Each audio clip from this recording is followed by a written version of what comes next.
So welcome into Galena Sports Live. My name's Cooper Grand, alongside my partner Cole Grand. And tonight we'll have a doubleheader between the Galena Bulldogs and the St. Mary Colgan Panthers. First pitch will be here in about 10 minutes. Both teams have already completed their in and out routine. As you see, the umpires starting to make their way onto the field. These are two teams that play each other once a year. Colgan comes into this game 4-3, playing against some tougher teams. They dropped a game 2-9 in Neosho earlier in the season, and also a close one to Joplin. 6-8 was the final score in that one. Galena comes into this game 2-3, not off to the start they were hoping for, but looking to build off their record last year. Last year they were a team that was 6-14 under second-year head coach Ross Bailey. So a lot of new players on this team and a lot of young kids that are going to have to step into some big roles. So a lot to look forward to for Bulldog baseball in the future. The coaches are talking about some of the rules of this game. But coming into this game, Hadley Price is going to be the starting pitcher so far this season. Luckily, I was able to look on the Acacia website, and they had some of the pitchers that have pitched for both teams. For Galena, Hadley Price has been their ace. He's thrown the most innings and pitches on this team. Right behind him is Zane Turner, who's done quite a bit himself. Zane Turner being a junior, so still one more season after this, but two great role models for a lot of these sophomores to look forward to on this team. I read in Kansas Spring Edition that the key to this team's success will be the development of its young players, which I've seen it a lot of times in high school baseball. I mean, any game in baseball, it's just so unpredictable. It's one of the most unpredictable sports there is. I saw a team that went 5-15 heading into regionals. They completely blew through their sub-state regional, and once they got to state, they advanced past there. I mean, so this young team has a lot to build on, as they have a lot of young chemistry building. So I think we're going to do, I'm not sure if we're going to do the national anthem. Colgan's going out there like we are, but Galena's taking the field. They're going to stand for the national anthem, so we'll step away while we do the national anthem. When we come back, we'll get to starting lineups. Mercy Specialty Hospital in Southeast Kansas is an innovative healing environment for surgery, specialty care, physical therapy, imaging, and wellness programs. With all private rooms and spa-like surroundings, they offer a patient-centered experience like no other. Next door is Mercy Clinic Orthopedics that focuses on eliminating the discomfort caused by injuries and disorders of the bones, spine, and joints. You'll be treated at their full-service facility with state-of-the-art equipment. Both are centrally located in Galena, Kansas, near downtown Joplin, to serve the four states area. Learn more at mercy.net.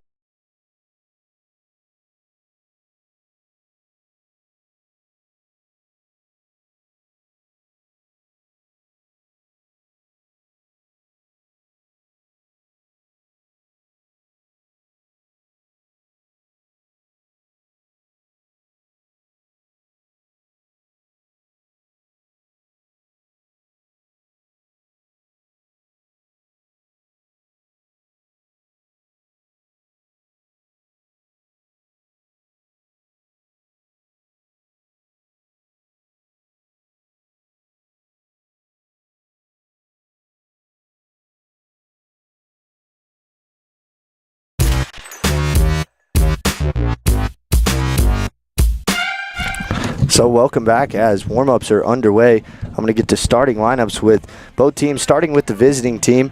Leading off for the Panthers, number 23, Connor Van Beclayer, playing in center field. Starting pitching for the Panthers, number 24, Gus Keller. Starting behind the plate for the Panthers, number 12, Cooper Simmons. Starting at second base, number 6, Carter Jackinot. Starting in left field, number 15, Kyson Bennett. Starting at third base, number 35, John Potuser. Starting at first base, number 16, Tristan Voss. And batting at the cleanup spot, number 7, or batting DH, sorry, number 7, Anthony Shoemaker. And not batting for the Panthers, but playing shortstop, number 2, Colin Height. And for your Bulldogs, in the field, they will line up. Starting behind the dish for the Bulldogs will be Coda Daniels. Pitching for your Bulldogs will be number 29, Hadley Price. Playing first base for the Bulldogs will be number 9, Malachi Wesley. Playing second base for the Bulldogs, number 14, Thatcher Botkin. Playing third base for the Bulldogs, number 25, Jack LaTurner. Playing shortstop, number 12, Zane Turner. Playing left field for the Bulldogs, number 20, Blake Daniels.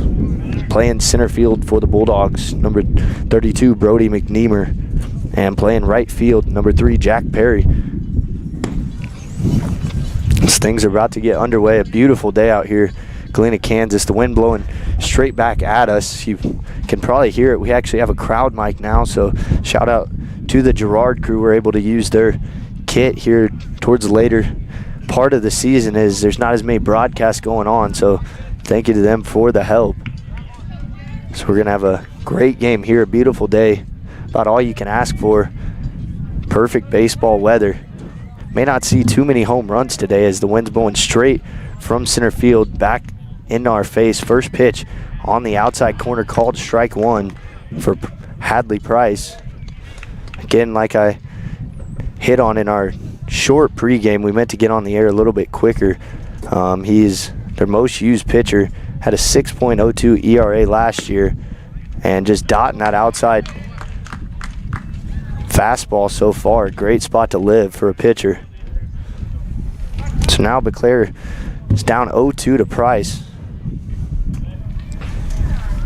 Comes set, now fires the plate. A curveball hit hard over Thatcher Botkin's head into right field, and that ball get almost to the fence as Beclaire makes his way to center the relay, and in there for a leadoff double is Beclaire to start things off for the Panthers.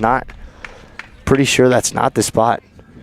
Price wanted to locate that pitch. Usually throwing an 0-2 pitch is a pitch that is almost a waste pitch to try and get him to chase, or something that's just unhittable.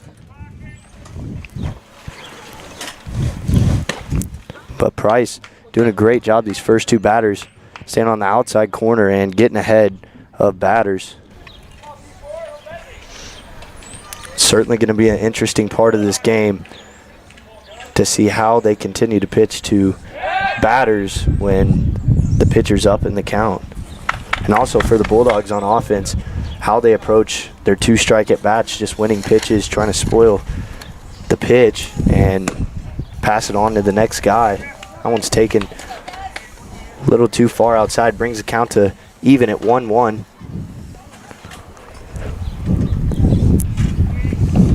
So the left-handy Keller, who's on the mound for the Panthers, trying to help his cause. Pitch taken, and that'll be strike 2 on Keller. Puts himself in a hole 1-2. Price has done a good job living around the zone. Fastball in there, swings through it and miss. And Price's first strikeout of the evening for the Bulldogs. Much needed one to gain some confidence and settle in for him.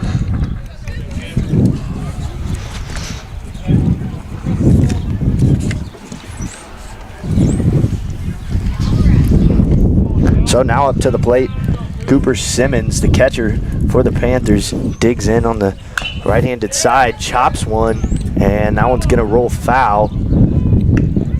So he'll be down 0-1 going up early first pitch hacking.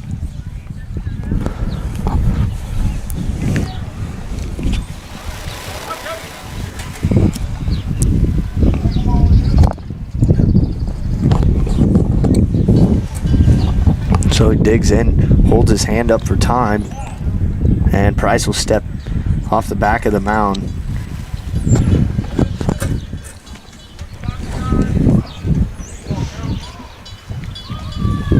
Fastball coming in, that one's skied up in the air. It'll be in the infield, and Zane Turner takes command and brings that one down for out number 2. So the Bulldogs making the most of their advantage, or taking the most of their opportunities after that leadoff double by Beclaire with a strikeout and then an infield fly out. Up to the plate now, Carter Jackinot. Price comes set, slide step, delivers, and that one's going to be fouled back out of play. Once again, great job getting ahead of batters, as pitcher's best pitch is strike one.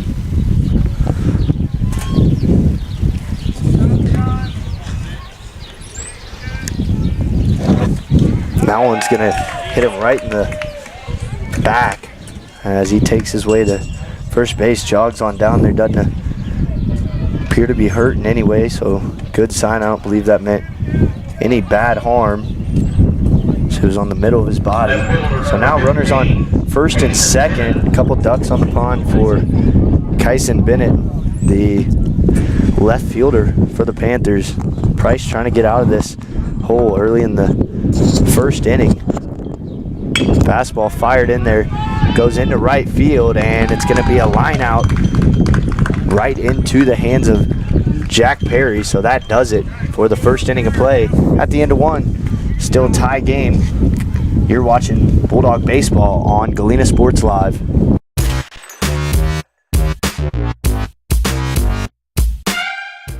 Mercy Specialty Hospital in Southeast Kansas is an innovative healing environment for surgery, specialty care, physical therapy, imaging, and wellness programs. With all private rooms and spa-like surroundings, they offer a patient-centered experience like no other. Next door is Mercy Clinic Orthopedics that focuses on eliminating the discomfort caused by injuries and disorders of the bones, spine, and joints. You'll be treated at their full-service facility with state-of-the-art equipment. Both are centrally located in Galena, Kansas, near downtown Joplin to serve the four states area. Learn more at mercy.net.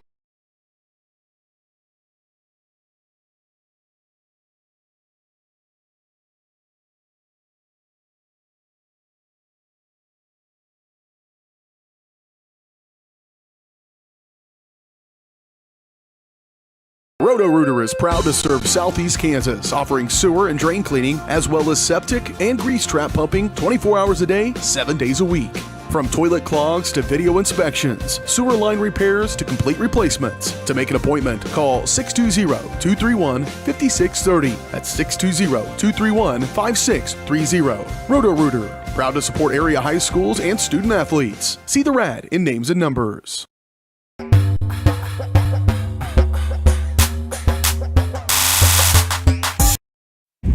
So welcome back to Galena Sports Live. Have a tie ball game after top of the first inning. Now the home half of the first inning. Hadley Price was able to escape trouble after that leadoff double by Beclaire. There was one hit sprinkled in there by Carter Jackinot as he hit a laser beam into right field. The laser beam was an out, but there was a Carter Jackinot got hit by pitch, and that brought the top half of the inning to an end.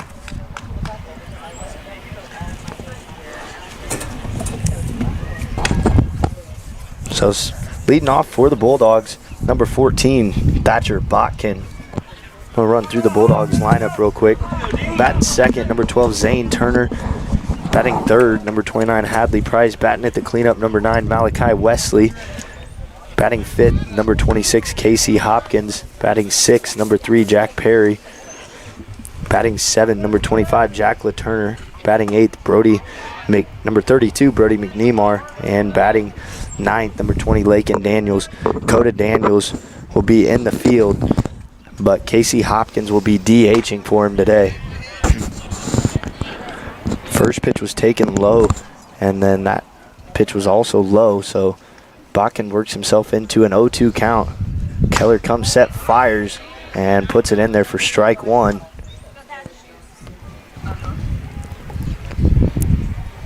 Smooth delivery from the lefty. High leg kick.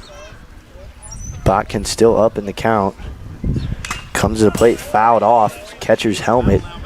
And a foul ball brings the count even to 2-2. Now in this game, two-strike hitting not even in this game, just in baseball, two-strike hitting is one of the biggest parts. Putting the ball in play, putting pressure on the defense, and making them make plays. That ball, fastball in there, taken high by Botkin. Botkin, we saw his speed in basketball, so we're going to see his speed on the bases. Can easily see why Coach Ross Bailey wants him batting at leadoff. That one's going to be taken in, and Botkin's going to jog his way on down to first base as the Bulldogs have their leadoff batter aboard. Batting second, shortstop. So up to the plate, Zane Turner digging into the box for his first time tonight. Turner, who's a junior, certainly a big part of this team. A year ago, one of 5 remaining key players on this team. He'll bat from the right-handed side. He's swinging first pitch and fouls that one off over near the Bulldog dugout. Keller gets ahead on the first pitch.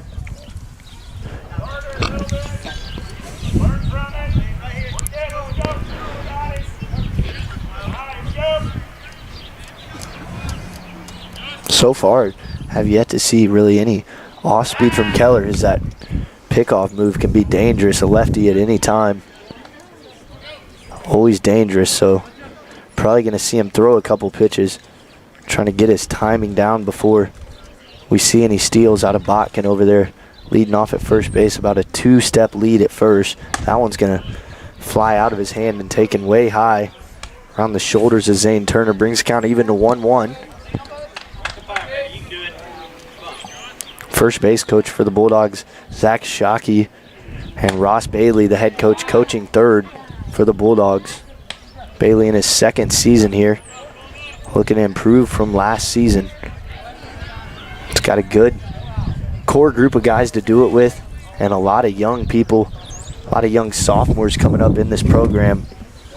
That one's going to be skied a mile high. It's tailing back towards the middle of the field, and center fielder Van Beclair comes in, takes charge, and hauls it in for out number 1. Batting third, the pitcher, number 29, Hadley Price. So now up to the plate for Galena, the pitcher Hadley Price. He'll dig in from the right-handed side also.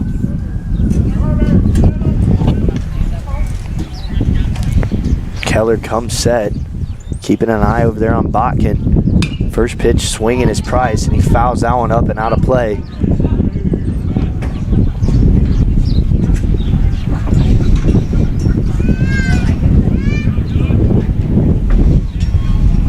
So like I said, now that we have a crowd mic, you guys can probably hear the wind starting to pick up. It feels like when we got here, there wasn't a crazy wind. Now you can, I'm looking at the flag out there in right center field. It's starting to blow towards right field.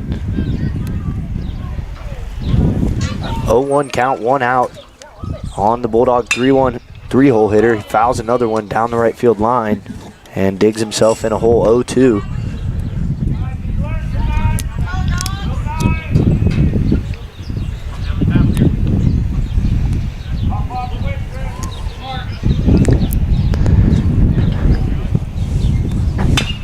That one's going to be chopped. It's going to be a tough play for the shortstop. His Price is burning down first base line, and he's going to be thrown out by a half a step. That was Colin Height coming in, making the play for the Panthers. And a strong arm across the diamond gets out number 2 for the Panthers. And Malachi Wesley step up to the plate for the Bulldogs.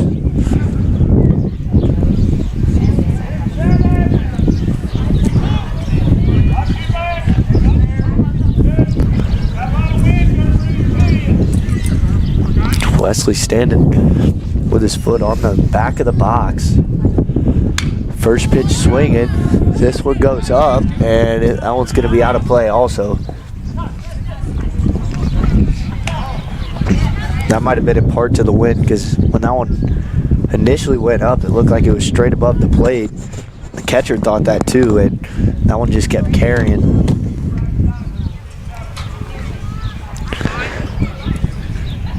So since Thatcher Botkin, it's 3 straight batters for Gus Keller that he's fired in.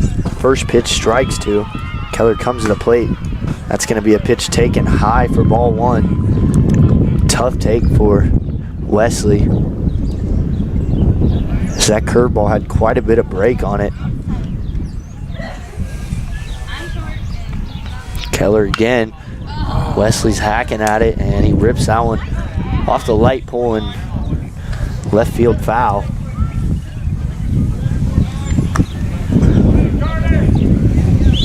Now he faces a 1-2 count with a runner on second. Big gap over there in the 3-4 hole is the second baseman, Carter Jackanot's trying to hold him on, and Wesley behind that fastball swings through it, and that ends the inning for the Bulldogs.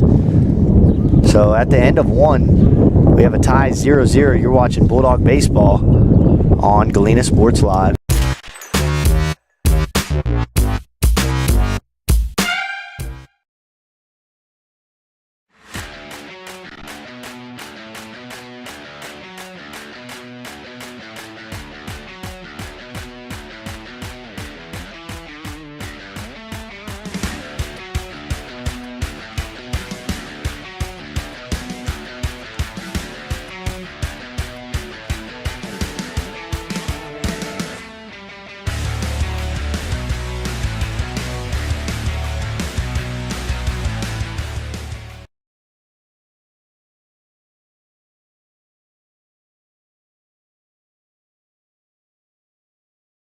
Call service is outstanding in their field, especially for those that are stuck, well, outstanding in their field. Calls carries a wide selection of farm, industrial, and heavy-duty tires, all from the best brands in the business. And they've got farm service trucks ready to go. Plus, Calls continues to be the place folks go for car and truck tires, repairs, oil changes, and so much more. If you're in the market for new tires in Southeast Kansas, make the right call to Call Service, 620-724-4121.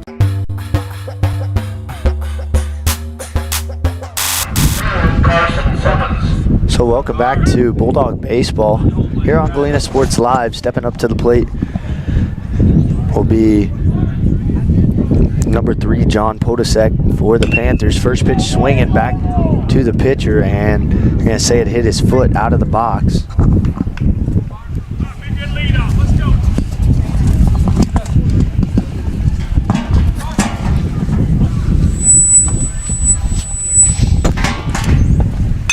Second pitch came in a bit high, but got him to swing at it.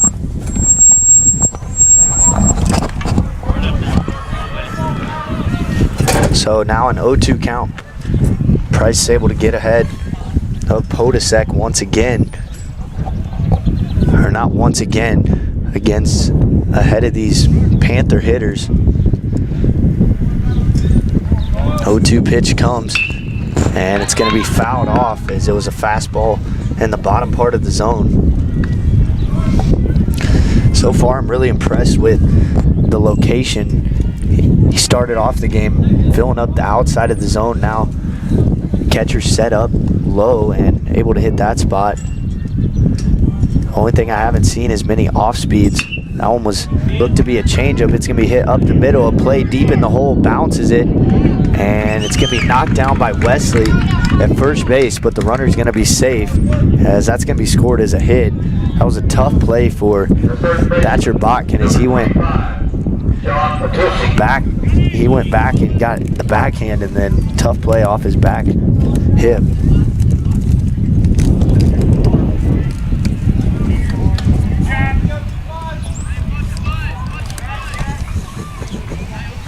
So now up to the plate, it'll be number 25, Tristan Voss. Runner's going. This throw's going to be offline. And runner will be safe.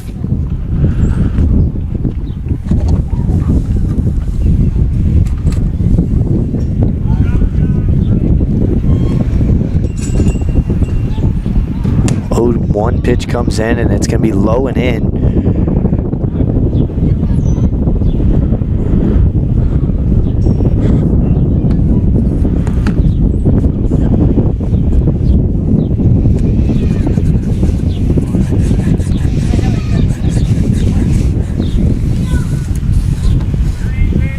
So I misspoke. This is John Podesek up at the plate. Second pitch taken, strike 2, 1-2 count to Podesek.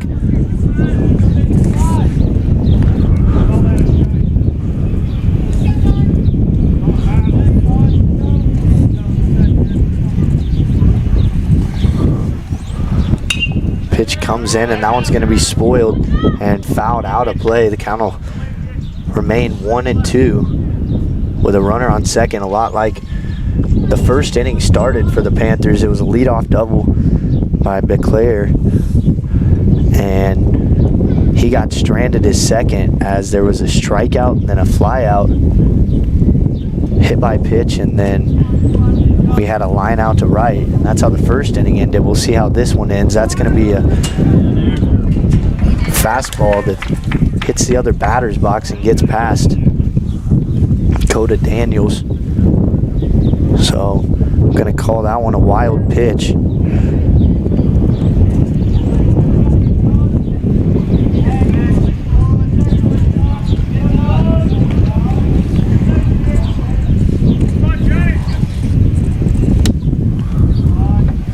So Podesek staying in there battling. 2-2 pitch comes to him. Ground ball up the middle. Zane Turner spin move now. Fires across and gets the out.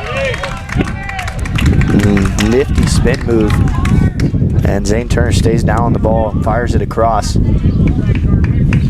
Gets him with lots of time. That's the first out of the inning.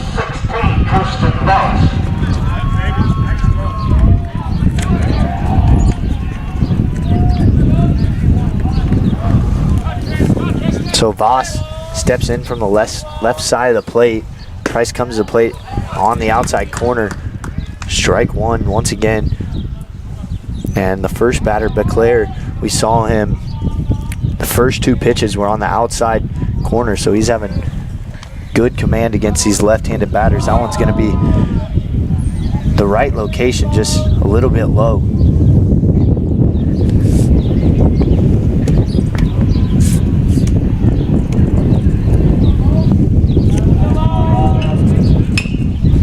One's going to be chopped foul over to the first base coach, and a 1-2 count as Price now ahead in the count.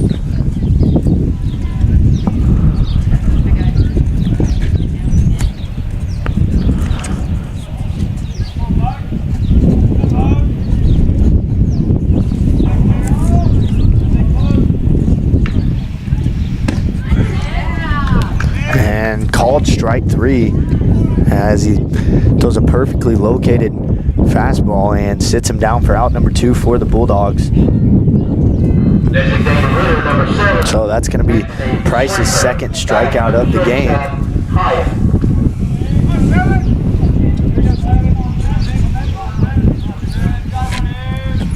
First pitch swinging is Schrimmer, and that one's going to be fouled straight back.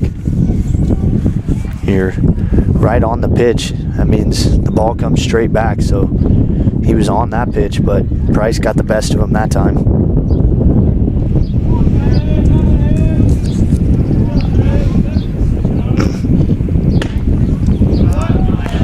Pitch taken high for ball 1, brings count even at 1-1. 2 outs.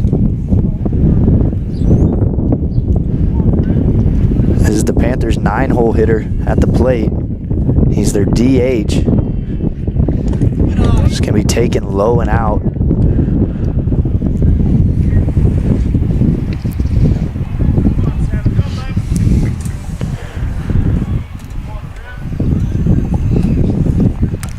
Price delivers to the plate. That one's going to be hit, and it's tailing back towards center.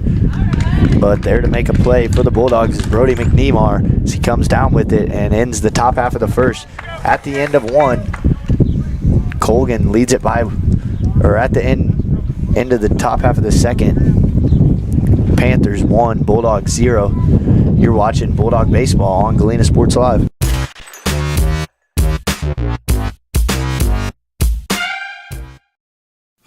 Family owned and operated, GN Bank has been providing customers with the highest quality of financial services in a friendly and personal way for over 100 years. Whether you have personal, business, or agricultural needs, GN Bank is big enough to handle all of your banking needs, yet small enough to provide you with that personal touch you've grown to expect from a community bank.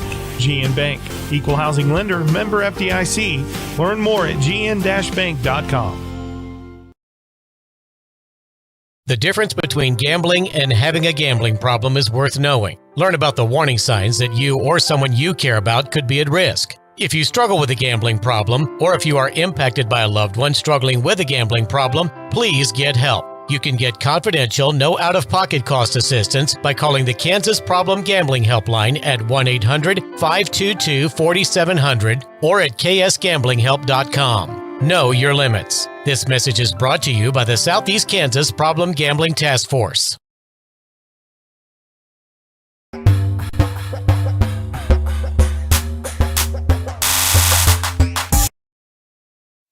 So welcome back to Galena Sports Live, bottom half of the second inning as the Panthers scratch one run across.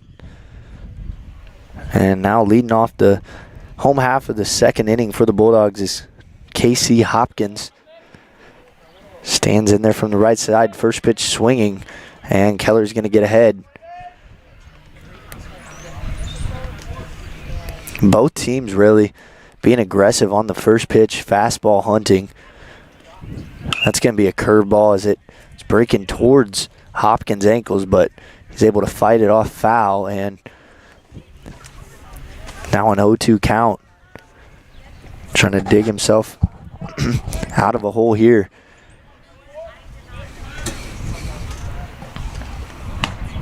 That one's going to be taken low and in.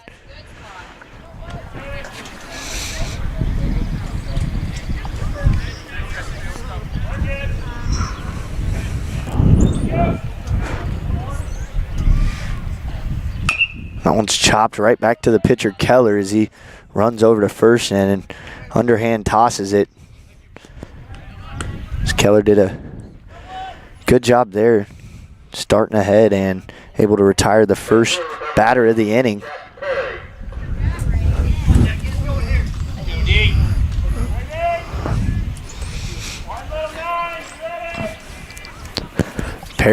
Jack Perry steps into the plate and he takes a first pitch curveball right in the zone for strike one, the first off speed we've seen out of Keller. Starting to mix things in the second inning. Now a second straight curveball. That one stays up and moves the count to even at 1-1.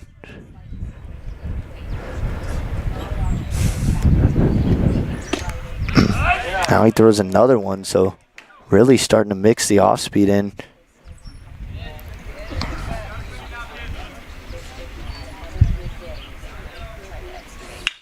And that one's going to be hit to left center field, and that's Beclaire coming in and making the play. That was nice job by Jack Perry, to get his hands through the zone.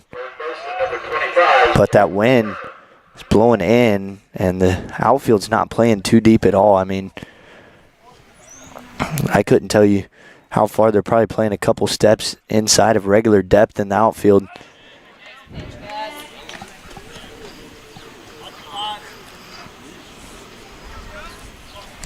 So now the first two batters of the inning retired.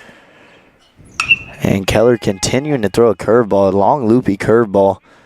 Skied into right field. And on to make the play is going to be Karsten Simmons. And that ends the second inning. At the end of two, Panthers lead at 1-0. You're watching Bulldog Baseball on Galena Sports Live.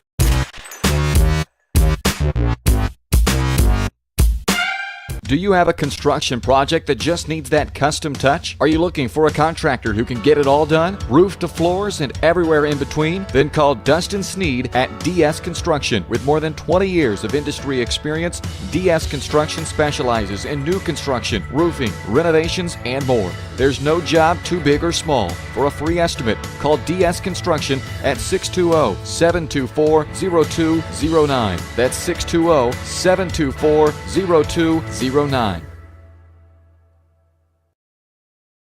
Mercy Specialty Hospital in Southeast Kansas is an innovative healing environment for surgery, specialty care, physical therapy, imaging, and wellness programs. With all private rooms and spa-like surroundings, they offer a patient-centered experience like no other. Next door is Mercy Clinic Orthopedics that focuses on eliminating the discomfort caused by injuries and disorders of the bones, spine, and joints. You'll be treated at their full-service facility with state-of-the-art equipment. Both are centrally located in Galena, Kansas, near downtown Joplin to serve the 4 states area. Learn more at mercy.net.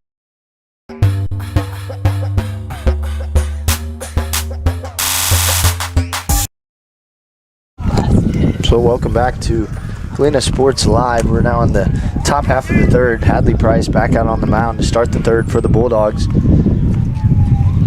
Both pitchers have been strong to start this game. Keller has retired the last 6 Bulldog batters. First pitch swinging is Beclaire, and that one a run after the ball, and in to make the play, that was Lakin Daniels. Nice play, going in, hunting that ball down, getting behind it, almost like he was going to fire it into second base or go home with it. Always good practice to get behind it. Some good fundamentals there. It's now up to the plate. It's going to be the pitcher, Gus Keller. Struck out in the first inning. And first pitch curveball is going to be taken low and outside. So now both pitchers really starting to mix in the off speeds.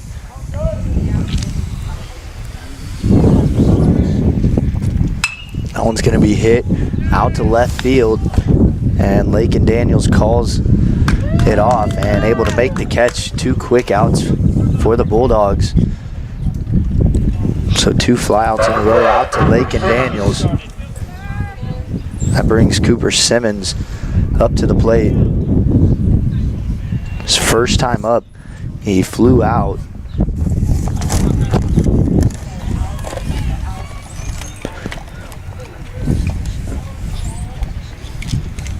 So first pitch comes in. That ball's going to be hammered to center field. And McNeamer turns his back to it on the right center warning track. The relay into Botkin. And Simmons is going to be standing on second. So a 2-out runner for the Panthers. There's actually 2 Simmons on this team. Cooper Simmons batting third, playing catcher. And batting 6, his brother Karsten playing right field. So that brings up Jackanot now for the Panthers.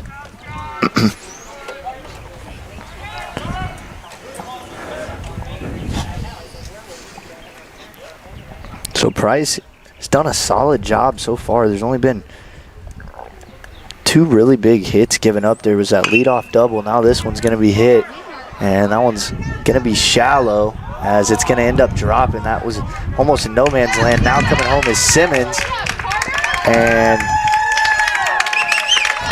I'm not sure what happened. I couldn't really see. The umpire was blocking my view out there, but somehow that relay got by and Simmons took off from third base as coach was holding him, and that puts Chiquina at second base. So same situation, but a run scratched across by the Panthers.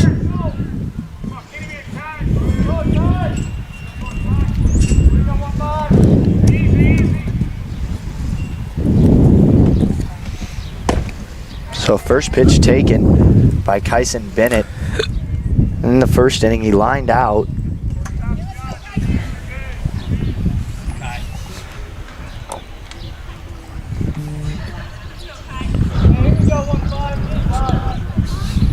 So Price comes to the plate. That ball's going to be hit on the ground to Botkin.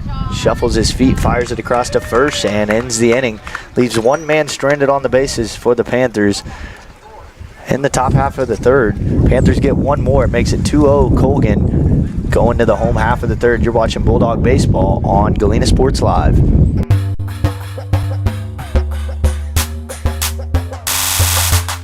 Roto-Rooter is proud to serve Southeast Kansas, offering sewer and drain cleaning, as well as septic and grease trap pumping 24 hours a day, 7 days a week. From toilet clogs to video inspections, sewer line repairs to complete replacements. To make an appointment, call 620-231-5630. That's 620-231-5630. Roto-Rooter, proud to support area high schools and student athletes. See the rad in names and numbers.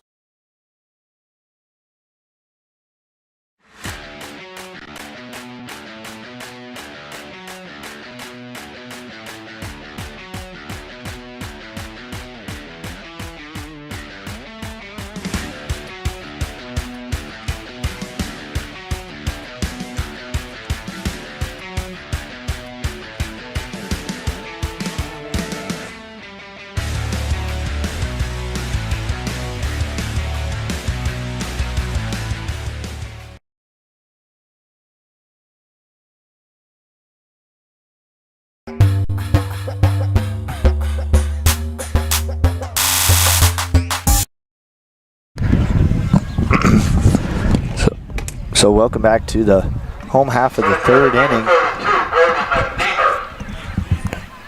Panthers scratch one more across the plate. Scoring started with a Cooper Simmons double, and then Jaquinot hit a single. It was like a sky-high fly ball, but it was in no man's land where McNemar was coming in and Turner was going out, and it just fell between the two of them, and there was a miscommunication getting the relay home as Cooper Simmons, I should say, got home on that play. So Brody McNemar steps up to the plate for his first at-bat this game.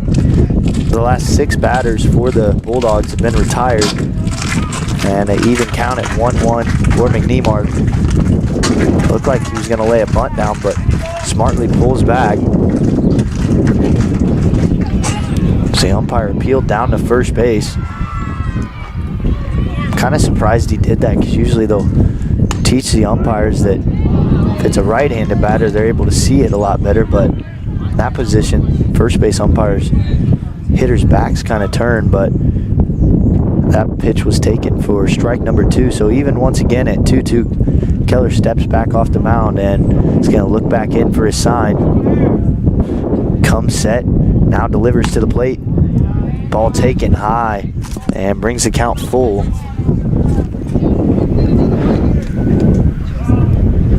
So the only runner to this point was the leadoff hitter for the Bulldogs, Thatcher Botkin, and McNemar swings through that. And that's going to be strikeout number 2 of the game for Gus Keller.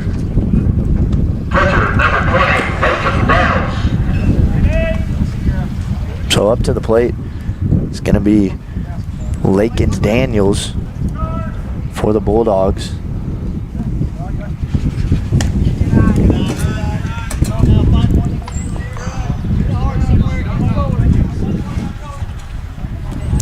Daniels had a couple nice plays out in left field this last inning. Swings through that pitch, brings it even. But back to what I was saying, that first ball was hard hit in the left center gap. Did a good job tracking it down, especially with this wind blowing straight in. This is definitely a game you want to put the ball on the ground or on a line somewhere. You've seen a couple hard hit balls by Colgan that were just shots into the gap.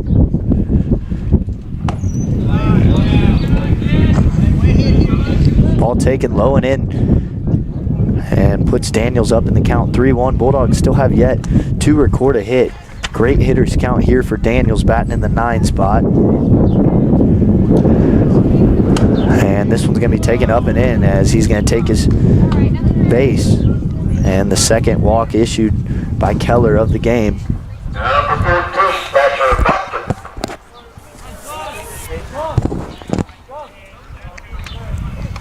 So Botkin, the lineup rolls back over. Botkin was the only other walk.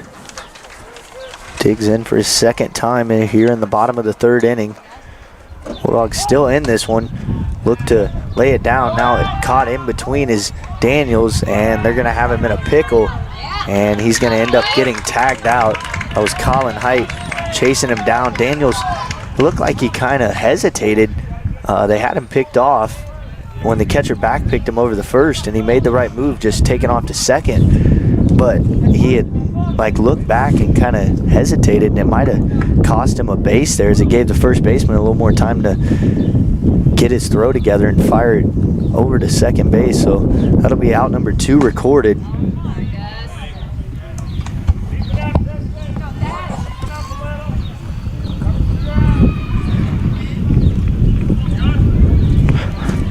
So Botkin works count even to 1-1. Curveball taken low and in, had a lot of break on it. Botkin thought about it, but by the time that pitch landed, it almost hit his back foot. Keller's had some really good movement. Now a fastball. It's going to be hit through the hole, between the 5-6 hole, and Botkin comes through with the first hit for the Bulldogs. Now that stolen base becomes really big, because Bulldogs could have runners on, or the pickoff, sorry, becomes really big, because the Bulldogs could have runners on first and third with 1 out, but still have their 3-hole hitter up to the plate, Zane Turner. Or sorry, 2-hole hitter. Botkin so far is doing a really good job getting on base as the leadoff hitter. Definitely crucial. Yeah, that's what they try to do, is get some fast guys in there as the leadoff hitter. That's going to be a fielder's choice, and Botkin will be out at second as they take the easy out, and that retires the Bulldogs this inning. So at the end of 3, Panthers lead at 2-0. You're watching Bulldog Baseball on Galena Sports Live.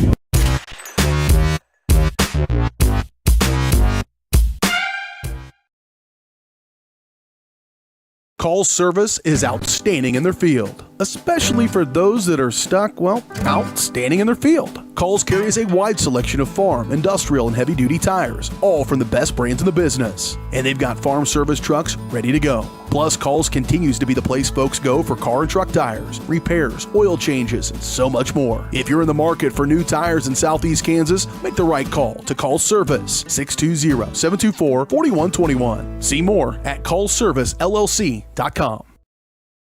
The farmer's friend in the field is Crop Care. With their industry-leading crop scouting, Crop Care can catch diseases, bugs, and other yield-robbing issues before they affect your bottom line. Crop Care also offers grid soil sampling and plant sampling with lab-tested results, giving you an unmatched advantage. With coverage across the entire region, Crop Care has insight that can help you avoid problems before they start. Give Kurt or Josh Harris a call at 620-687-4795. Crop Care, the name says it all.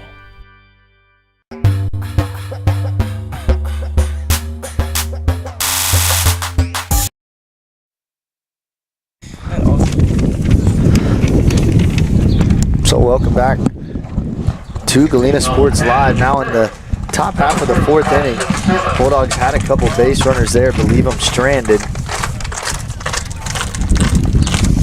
as they still trail 2-0. Still not out of this ball game. And today's really a great day for, it could be a great day for pitchers and batters. So far it's been more of a pitcher's duel. There's been a couple hard hit balls, but on a day like this that it's really warm, generally pitchers are going to get more rotation on their ball, and it's going to move a lot more. We haven't seen Price mix in too many off speeds yet, but Keller's curveball has really been working well for him today.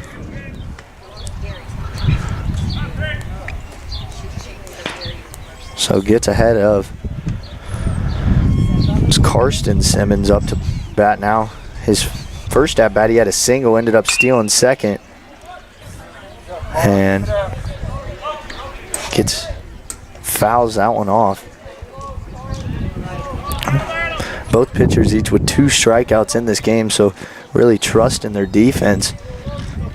And I love watching games. It's not just strikeout. They've been filling the strike zone up, and that's going to be a foul ball. It's going to be close, and it's barely going to get out of play.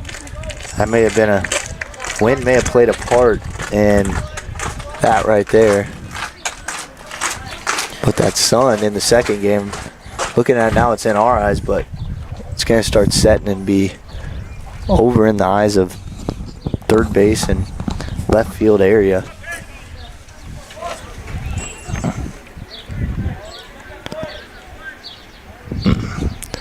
So Price comes to the plate, high high and in on Simmons. Not a terrible pitch, trying to back him off the plate. Simmons, the last 3 pitches, has been in swing mode, so we'll see what he decides to bring here. Still hasn't thrown a curveball in there. Batter looked to call for time, but wasn't granted. Here comes a curveball, and that one's going to be fouled out. So Simmons did a good job battling that one off, let it get deep in the batter's box. That curveball came across towards the outer part of the outer third of the plate and had the right idea, but goes out of and foul. Simmons really gets up there and hugs that box. The back part, that one's going to be hit up the middle and in the center field. Simmons is going to have another base hit.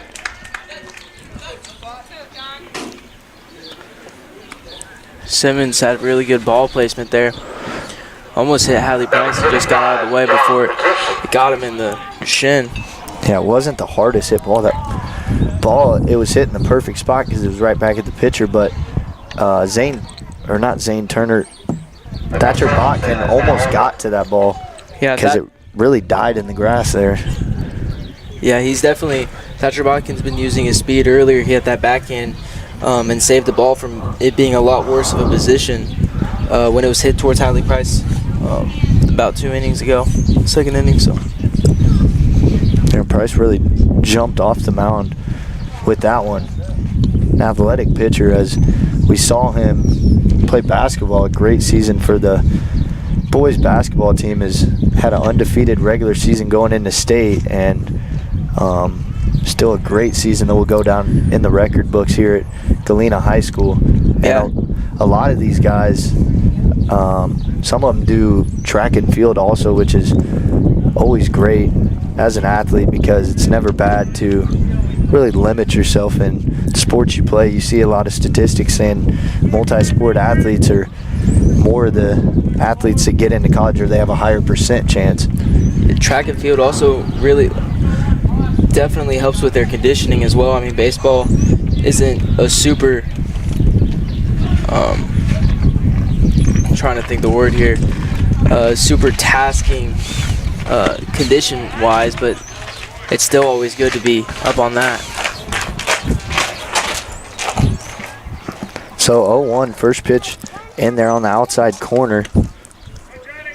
It's John Podesek up to the plate for Colgan now. Podesek's first at bat, he hit a ground out. Now Price tried to pick off to second, but he didn't step off. In order to go to second, can't just turn around and pick off second. The only way is if there's a runner on second. So if he would have stepped off, he could have fired to second. But if he did a quick jump move, he would have had to go to first. So that's why they called a balk there. Podesek with the runner in scoring position fouls it off. And now Price done a great job working these counts to 0-2.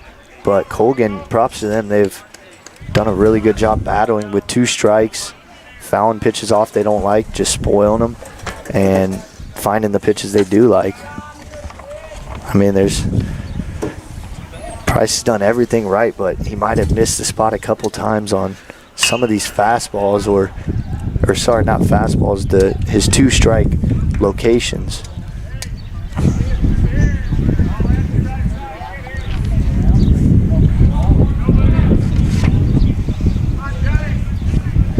So still 0-2, John Podesek.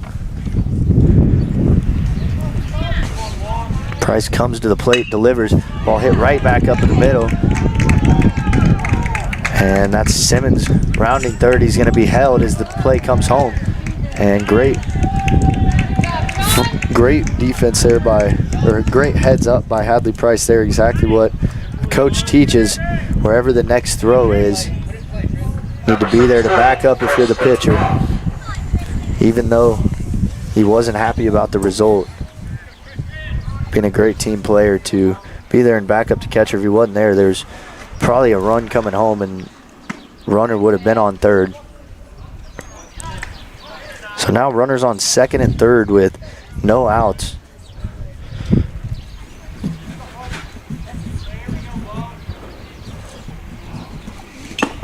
That one's going to be foul tipped. The pitch was pretty low. I'm not sure if it hit the dirt, but Coda Daniels had to turn his glove the other way. I saw a little bit of dust come up from it. But 1-1 count now. That one's going to be high and out. It's Tristan Voss. Went down looking his first time and now has a count in his favor. Price comes to the plate and delivers. Good thought, but a little bit too far outside. Daniels was lined up on the outside part of that plate, but Price just a little too far out.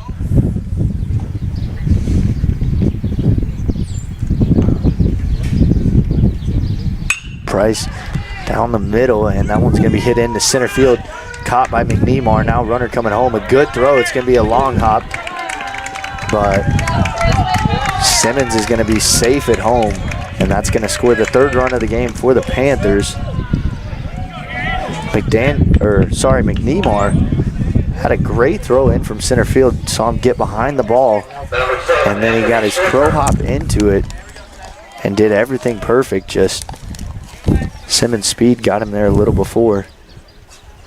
So one out, runner on third as Anthony Schrimmer steps in the box for the Panthers.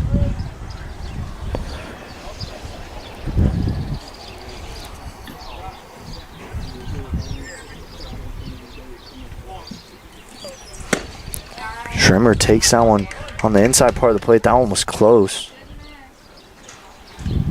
Daniels might have made that one look even better than it was. Not a bad 0-1 pitch though. Schrimmer, the 9-hole hitter, hits one on the ground to Botkin. Botkin coming home, and there's going to be no play. Botkin, that ball was hit to him pretty quick, but the Colgan runner, he wasn't completely committed home, as he was about a quarter of the way down the baseline. Botkin got it there so quick he turned around and had already retreated back to third. A smart play by Coda Daniels not to fire it down there and it go into left field and then a snowball fight. So that brings the leadoff hitter Van Leclerc up. First, in the first inning, he had a double. Then in his second at bat, he had a fly out to left field. So he's been seeing the ball well tonight. Has two ducks on the pond. See if there's any first and third on runners going. And that throw's going to be in time. And they're going to call him out at second. So Colgan didn't have anything going on there. They might have been surprised too that Galena decided to throw all the way down. But a huge out, number 2.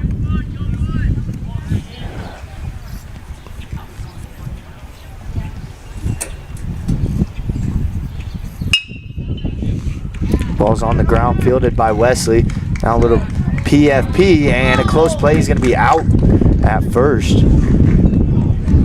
Some good defensive plays by the Bulldogs to get him out at first. Good job by Price covering. So at the end of the top half of the fourth, Panthers lead at 3-0. You're watching Bulldog Baseball on Galena Sports Live.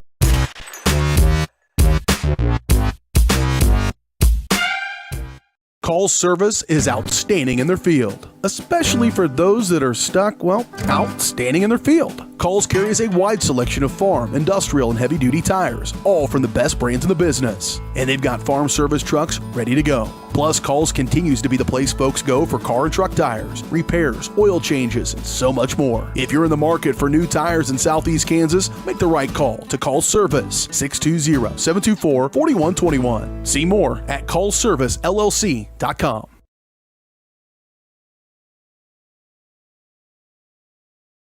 The farmer's friend in the field is Crop Care. With their industry-leading crop scouting, Crop Care can catch diseases, bugs, and other yield-robbing issues before they affect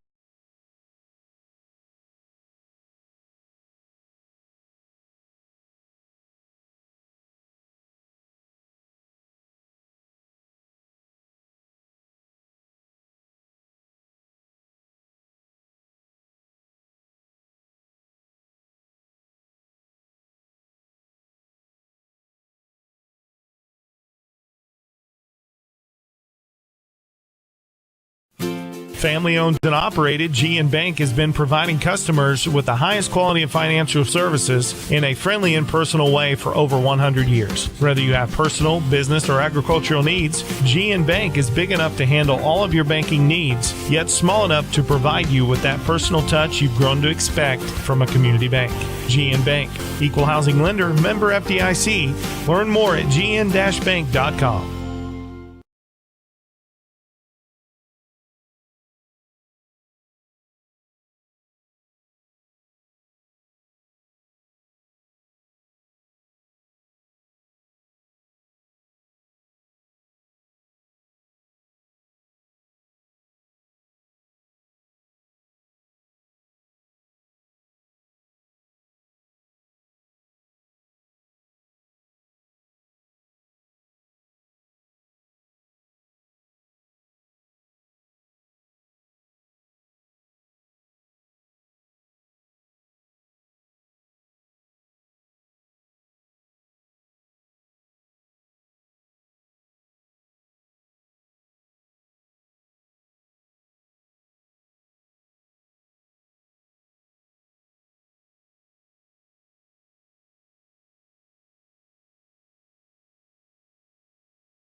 Mercy Specialty Hospital in Southeast Kansas is an innovative healing environment for surgery, specialty care, physical therapy, imaging, and wellness programs. With all private rooms and spa-like surroundings, they offer a patient-centered experience like no other. Next door is Mercy Clinic Orthopedics that focuses on eliminating the discomfort caused by injuries and disorders of the bones, spine, and joints. You'll be treated at their full-service facility with state-of-the-art equipment. Both are centrally located in Galena, Kansas, near downtown Joplin to serve the four-states area. Learn more at mercy.net.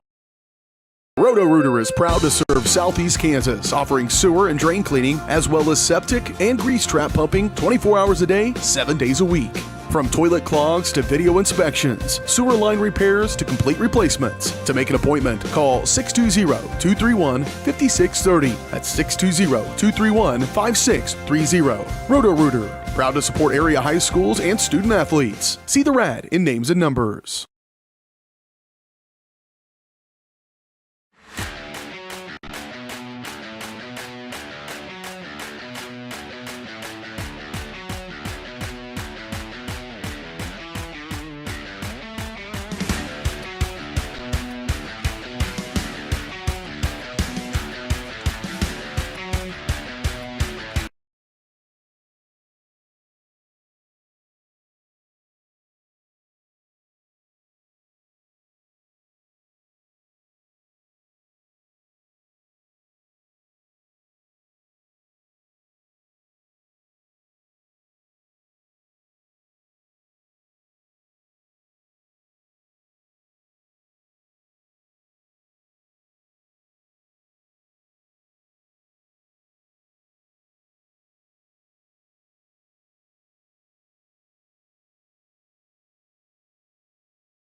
Family owned and operated, GN Bank has been providing customers with the highest quality of financial services in a friendly and personal way for over 100 years. Whether you have personal, business, or agricultural needs, GN Bank is big enough to handle all of your banking needs, yet small enough to provide you with that personal touch you've grown to expect from a community bank.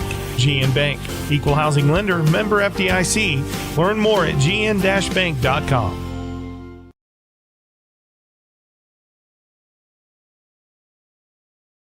The difference between gambling and having a gambling problem is worth knowing. Learn about the warning signs that you or someone you care about could be at risk. If you struggle with a gambling problem, or if you are impacted by a loved one struggling with a gambling problem, please get help. You can get confidential, no out-of-pocket cost assistance by calling the Kansas Problem Gambling Helpline at 1-800-522-4700 or at ksgamblinghelp.com. Know your limits. This message is brought to you by the Southeast Kansas Problem Gambling Task Force.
Mercy Specialty Hospital in Southeast Kansas is an innovative healing environment for surgery, specialty care, physical therapy, imaging, and wellness programs. With all private rooms and spa-like surroundings, they offer a patient-centered experience like no other. Next door is Mercy Clinic Orthopedics that focuses on eliminating the discomfort caused by injuries and disorders of the bones, spine, and joints. You'll be treated at their full-service facility with state-of-the-art equipment. Both are centrally located in Galena, Kansas, near downtown Joplin to serve the 4 states area. Learn more at mercy.net. Roto-Rooter is proud to serve Southeast Kansas, offering sewer and drain cleaning, as well as septic and grease trap pumping 24 hours a day, 7 days a week. From toilet clogs to video inspections, sewer line repairs to complete replacements. To make an appointment, call 620-231-5630. That's 620-231-5630. Roto-Rooter, proud to support area high schools and student athletes. See the rad in names and numbers.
The farmer's friend in the field is crop care.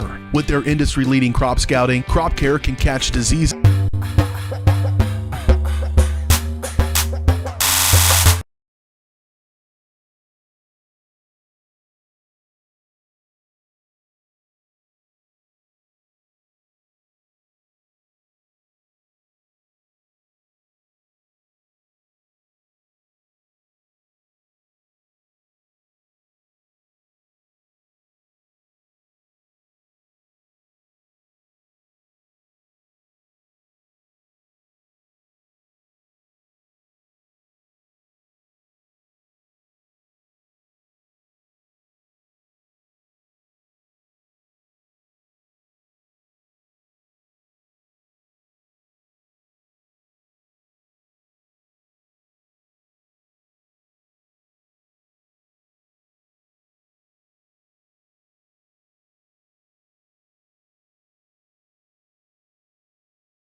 Call's service is outstanding in their field, especially for those that are stuck, well, outstanding in their field. Call's carries a wide selection of farm, industrial, and heavy-duty tires, all from the best brands in the business. And they've got farm service trucks ready to go. Plus, Call's continues to be the place folks go for car and truck tires, repairs, oil changes, and so much more. If you're in the market for new tires in Southeast Kansas, make the right call to Call's Service, 620-724-4121. See more at callservicellc.com.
Do you have a construction project that just needs that custom touch? Are you looking for a contractor who can get it all done, roof to floors and everywhere in between? Then call Dustin Sneed at DS Construction. With more than 20 years of industry experience, DS Construction specializes in new construction, roofing, renovations, and more. There's no job too big or small. For a free estimate, call DS Construction at 620-724-0209. That's 620-724-0209.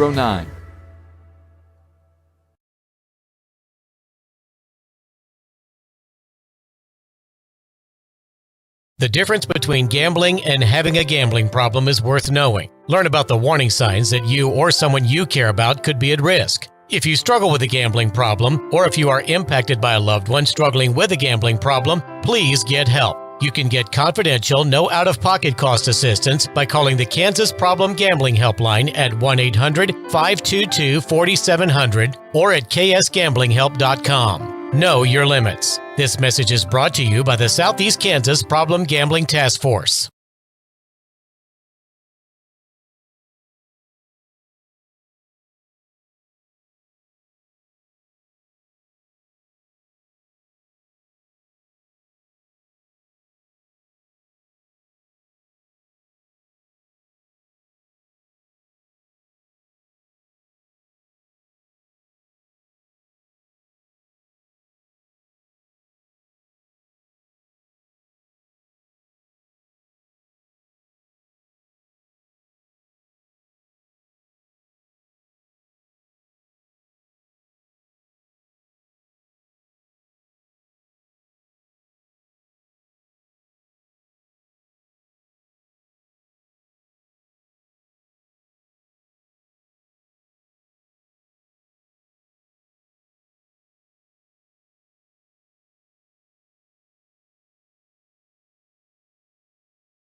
Mercy Specialty Hospital in Southeast Kansas is an innovative healing environment for surgery, specialty care, physical therapy, imaging, and wellness programs. With all private rooms and spa-like surroundings, they offer a patient-centered experience like no other. Next door is Mercy Clinic Orthopedics that focuses on eliminating the discomfort caused by injuries and disorders of the bones, spine, and joints. You'll be treated at their full-service facility with state-of-the-art equipment. Both are centrally located in Galena, Kansas, near downtown Joplin to serve the 4 states area. Learn more at mercy.net. Roto-Rooter is proud to serve Southeast Kansas, offering sewer and drain cleaning as well as septic and grease trap pumping 24 hours a day, 7 days a week. From toilet clogs to video inspections, sewer line repairs to complete replacements. To make an appointment, call 620-231-5630. That's 620-231-5630. Roto-Rooter, proud to support area high schools and student athletes. See the rad in names and numbers.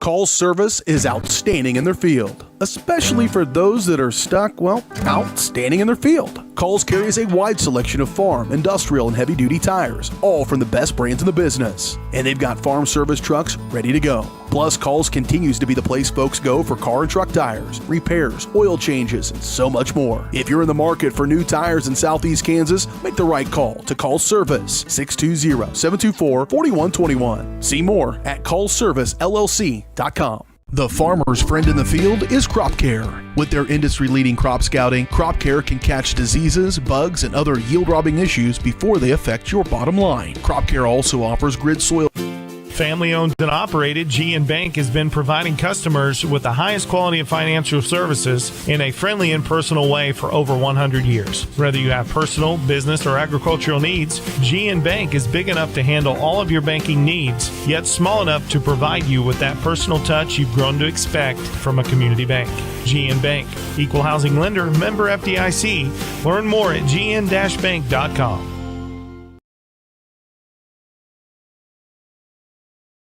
The difference between gambling and having a gambling problem is worth knowing. Learn about the warning signs that you or someone you care about could be at risk. If you struggle with a gambling problem, or if you are impacted by a loved one struggling with a gambling problem, please get help. You can get confidential, no out-of-pocket cost assistance by calling the Kansas Problem Gambling Helpline at 1-800-522-4700 or at ksgamblinghelp.com. Know your limits. This message is brought to you by the Southeast Kansas Problem Gambling Task Force.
Just waiting.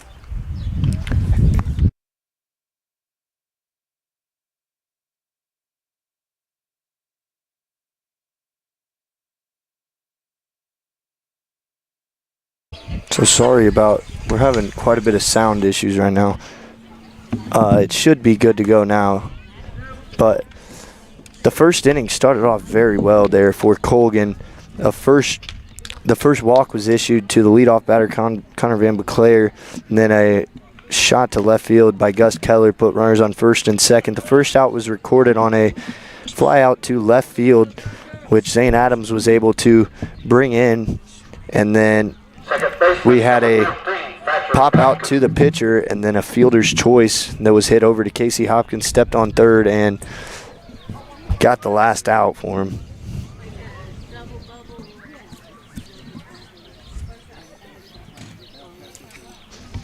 So leading off is Thatcher Botkin. Botkin had a good first game. He had a pair of walks, had a single, and then a fly out. That's going to be a tough play as Botkin has some speed on the bases and gets him by a step over there at first place. That's Colin Height who made the play up on the edge of the grass.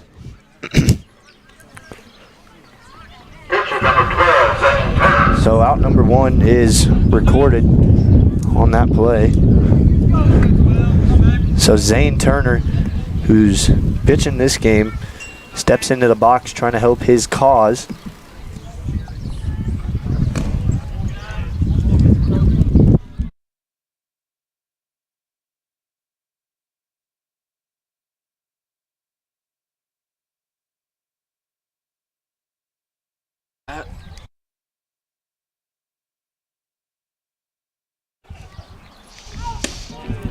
So ball two is taken by Zane Turner there.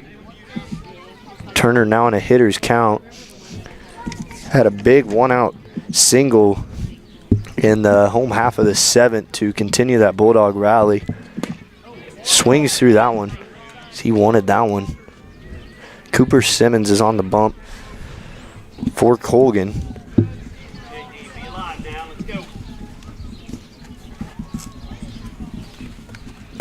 So Simmons, who was behind the plate in the first game, Simmons gets the count back to even at 2-2 now. There's one out gone in the home half of the first. Sun starts to set over there behind the high school, so soon they'll be turning these lights on. Zane Turner swings through that one, caught him off guard as Cooper Simmons puts that one perfectly on the outside corner and retires the second batter of the inning. Shortstop, number 29, Hadley Price. So up to the plate now, three-hole hitter Hadley Price will dig in. Price had an amazing game one. He pitched 5 1/3 and only allowed 3 runs on 8 hits, but he had a huge 2-out double in the 7th inning rally of this game. Now Price looks to get a little bit of something going with 2 outs this inning. Simmons has looked strong to start this inning out.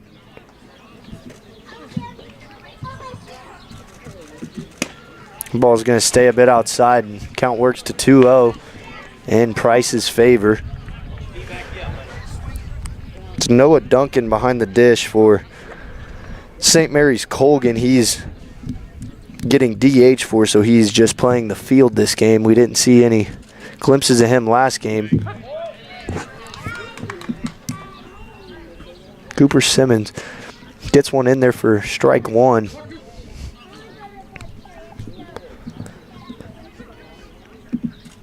Now the pitch on the way, chopped over the pitcher's head, and coming in, 2 players collide. The throw still gets there, but a little bit late, and Hadley Price will be safe. That's going to be an infield single.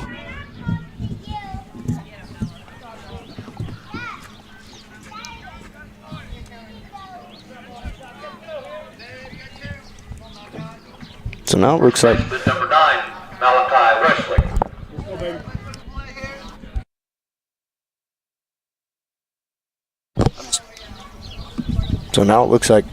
we got a we got our score bug on here.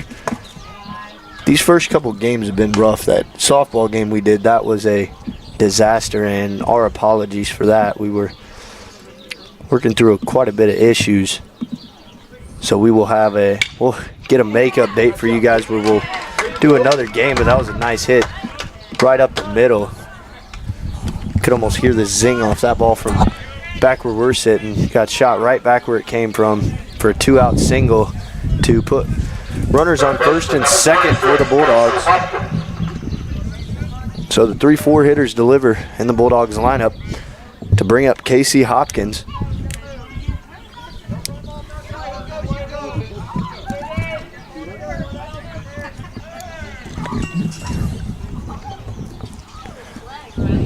Turner holds his hands high in that stance, near his head. Steps in, looks to deliver as he has a couple ducks on the pond. Colgan defense looks to be playing pretty straight up. That ball's going to be chopped to shortstop. Height comes in, flips to second, and that'll end the first inning. At the end, at the end of one, we're tied at 0. You're watching Bulldog Baseball on Galena Sports Live.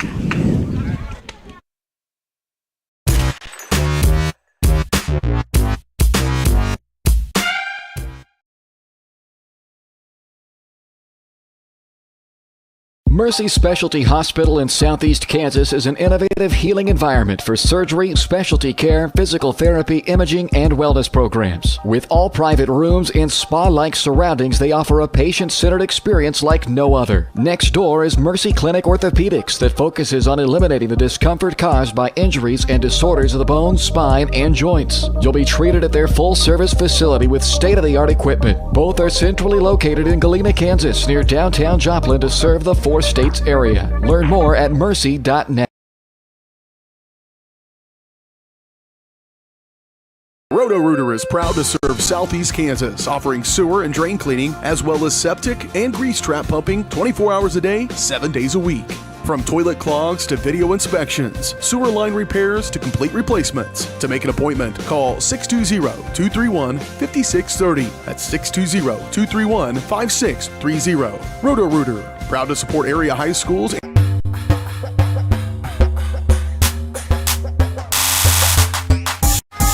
So, welcome back to Galena Bulldog Ballpark as we begin the second inning.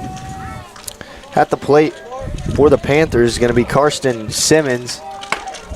Zane Turner on the mound has had some command issues to start this game. The first 3 batters of the game, make that 4. He got behind, and he's kind of been battling back in counts. That was a curveball that hung up a little bit too long, and Simmons stayed back on that and drove it to right field. That's really disciplined hitting there. Sometimes it's easy to get out in front of that fastball and roll over, which is the point of it. But Simmons stayed disciplined there, kept his weight back and drove that ball to right field.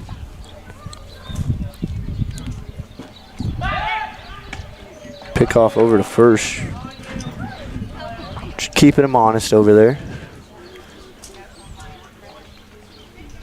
If he picks off twice, they'll probably say never thrice. Now he turns around to bunt, bunts it right back to the pitcher, and a play at second, he's going to air it over the second baseman's glove. That was the right play there. I mean, for Podesek, that is not where he wanted to put that bunt. It came right back to Zane Turner. He bounced off the mound, and at a play, he just got going too quick and sailed that one a little bit. That would have taken a Jolly Green Giant over there at second base, but missed opportunity. They're looking to lay another one down. This bunt's going to be hit. That bunt caught quite a bit of barrel, and it went almost to third base, but it goes foul. Now we're seeing some bunting out of Colgan, trying to make Galena make a play in the field. We have the corner infielders playing on the edge of the grass in case of any bunts. Wesley's playing couple steps off the bag over there at first, and Hopkins is also doing the same. Botkin and Price switch off, holding the runner there at second.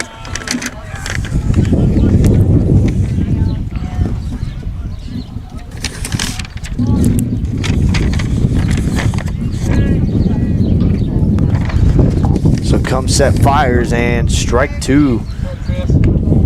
It's Tristan Voss at the plate, the first baseman for Colgan. Colgan has a couple runners on the bases right now. That ball is high and gets it away from Jack LaTurner on that play. Brings the count even to 2-2, but the runners advance to second and third, so now in both of them in scoring position instead of one. And now no double play intact. Zane Turner comes to the plate. That pitch is going to be low, not a bad pitch at all. Trying to get him to chase. Fastball low in the zone. So now we have a full count. It's going to come from the windup. And then the payoff pitch. Curveball swings over it. And it's going to go under a couple players' gloves as it went through. There was about 3 players there.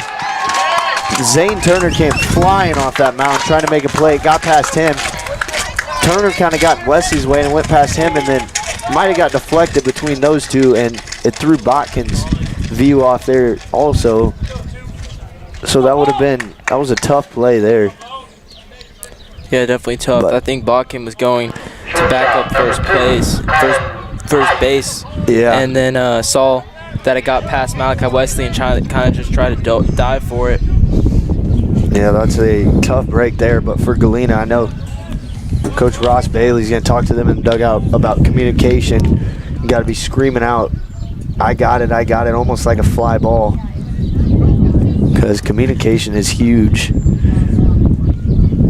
in baseball. And between the last game and this game, that's kind of the second time that communication's negatively affected this Galena defense. We're seeing them turn around acting like they want to square. We've only seen one bunt get laid down. There was a second one that almost was laid down, but it rolled foul. But now it seems like the Colgan coach, he might have found something here where he wants to try and do this, because it's Colin Hyde at the plate. He's turned to act like he's going to bunt twice, and Zane Turner's threw it in 2 complete different directions. Honestly, with how many flyouts there's been, it's not a bad idea just swinging. To try to get his. And he's just going to go to first and get the sure out. A smart play there. Runner advances to second, and he's going to retire Colin Height. But Height moves the runner to second into scoring position as McClary comes up to the plate. Number 23, Connor Van Boesler. I think I've been saying it wrong the whole time. Connor Van Beesler.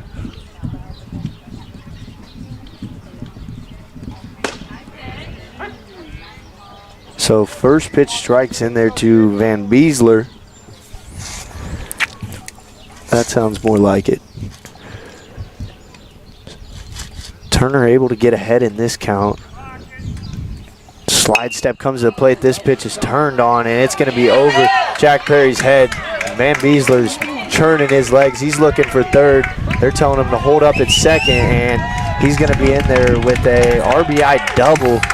So already 3 plated this inning for the Panthers with 1 out. And they have their 2-hole hitter, Gus Keller, up to the plate, who his first at-bat absolutely smoked the ball into the left center gap. Yeah, he got a hold of that ball right in the right angle where it wasn't too affected by the wind. It was just kind of a line drive all the way to the fence almost. With a little cushion.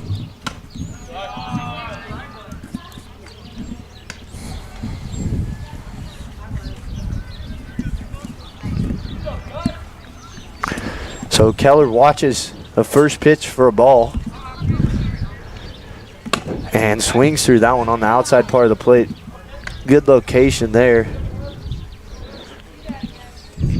Keller coming up here hacking. Price is going to hold the runner on at second. Botkin's far off the back, playing straight up depth at second. Ball's going to be hit right to Botkin. He stays back on it, fires over to first, and makes the play. Runner advances, but 2 outs now for the Bulldogs.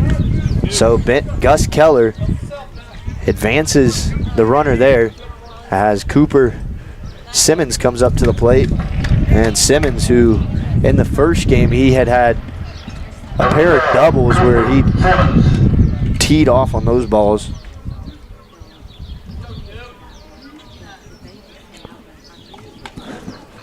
So now Cooper Simmons, the pitcher for St. Mary Colgan, who's their catcher the first game, goes from catcher to pitcher, so his arm's getting plenty of use this game.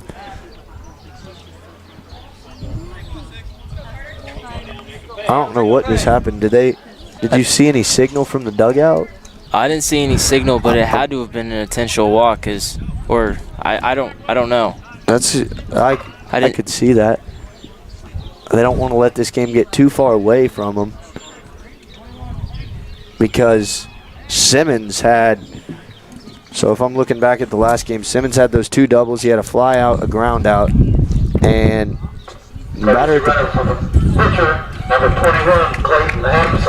so now the batter to the plate, Carter Shakinot, he had a pair of singles too and was hit by a pitch. So he's been putting the ball hard in play also.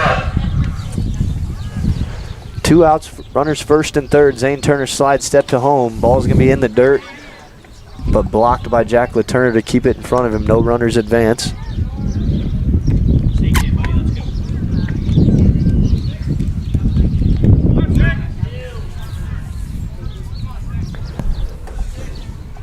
Comes home again. This ball's going to be chopped over to Hadley Price. He gets a candy hop, and it's going to be flipped over to Thatcher Botkin, and that ends the 3rd inning. But not before the Panthers put up 3. We're going to step away. Panthers lead at 3-0 going to the home half of the second. You're watching Bulldog Baseball on Galena Sports Live.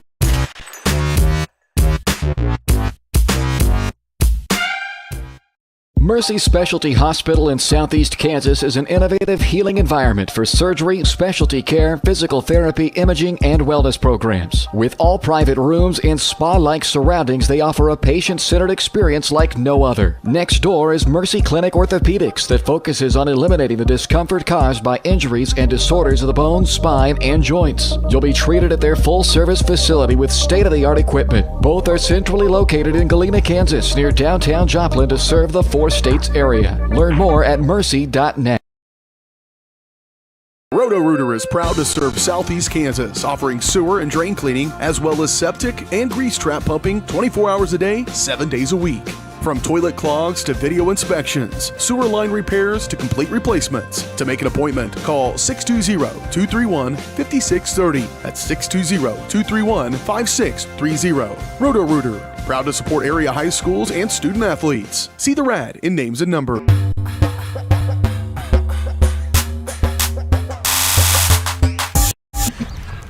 So welcome back to the home half of the second inning, live from Galena High School. Jack Perry will dig into the box. Jack Perry, the walk-off hero in the first game. Perry in that first game had a line out, a fly out, a walk, and then that crucial walk-off single. Because when he was up, there was 2 outs, bases loaded. The game could have either went to extras or he won it right there. This time he chops it over to third. It's going to be bobbled. Still has time and makes the play. So Podesek fires it across from third over to Voss at first, and that records the first out of the bottom of the second inning. Jack Perry's been doing a good job of getting a hold of the ball this game. He just didn't find the right. Sorry. Jack Perry has been doing a good job getting a hold of the ball. He just didn't find the right spot there. Yeah, when you're hitting the ball hard, they always say if you hit the ball hard, it's going to find holes eventually. So there's days you'll hit 4 lineouts straight to the right fielder, but they'll be outs. And there's some days you'll hit some infield singles, some little choppy, full swing bunt infield singles, but I mean, Jack Perry being a sophomore, he's doing a pretty good job. Last game, he ended the game for Galena, giving them the win with that beautifully placed ball down center field. Pitch comes to the plate, low and out, taken by Jack LaTurner. Turner's behind the dish this game.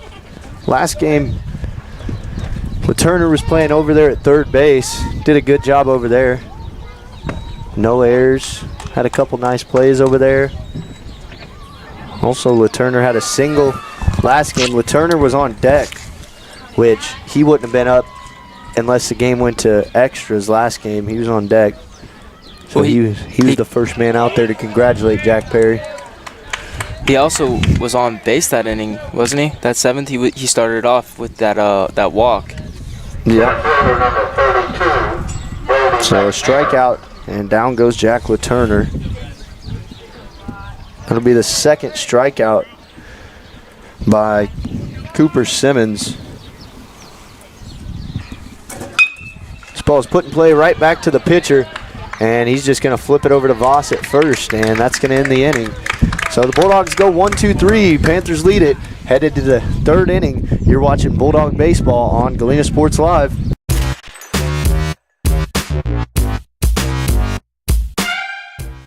Mercy Specialty Hospital in Southeast Kansas is an innovative healing environment for surgery, specialty care, physical therapy, imaging, and wellness programs. With all private rooms and spa-like surroundings, they offer a patient-centered experience like no other. Next door is Mercy Clinic Orthopedics that focuses on eliminating the discomfort caused by injuries and disorders of the bones, spine, and joints. You'll be treated at their full-service facility with state-of-the-art equipment. Both are centrally located in Galena, Kansas, near downtown Joplin to serve the States area. Learn more at mercy.net. Roto-Rooter is proud to serve Southeast Kansas, offering sewer and drain cleaning, as well as septic and grease trap pumping 24 hours a day, 7 days a week. From toilet clogs to video inspections, sewer line repairs to complete replacements. To make an appointment, call 620-231-5630. That's 620-231-5630. Roto-Rooter, proud to support area high schools and student athletes.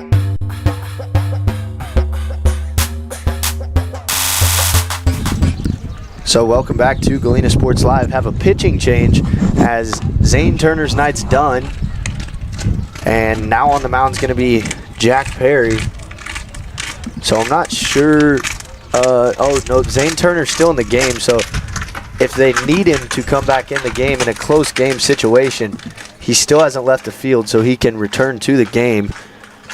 But Jack Perry now on to do the pitching duties. Turner's night's going to end with 3 earned runs, 2 hits given up, I'm looking at the wrong team, sorry. It's going to end with 5 hits given up, 3 earned runs, and there's one walk, but an intentional walk. I don't count the intentional walk because he didn't even pitch to him.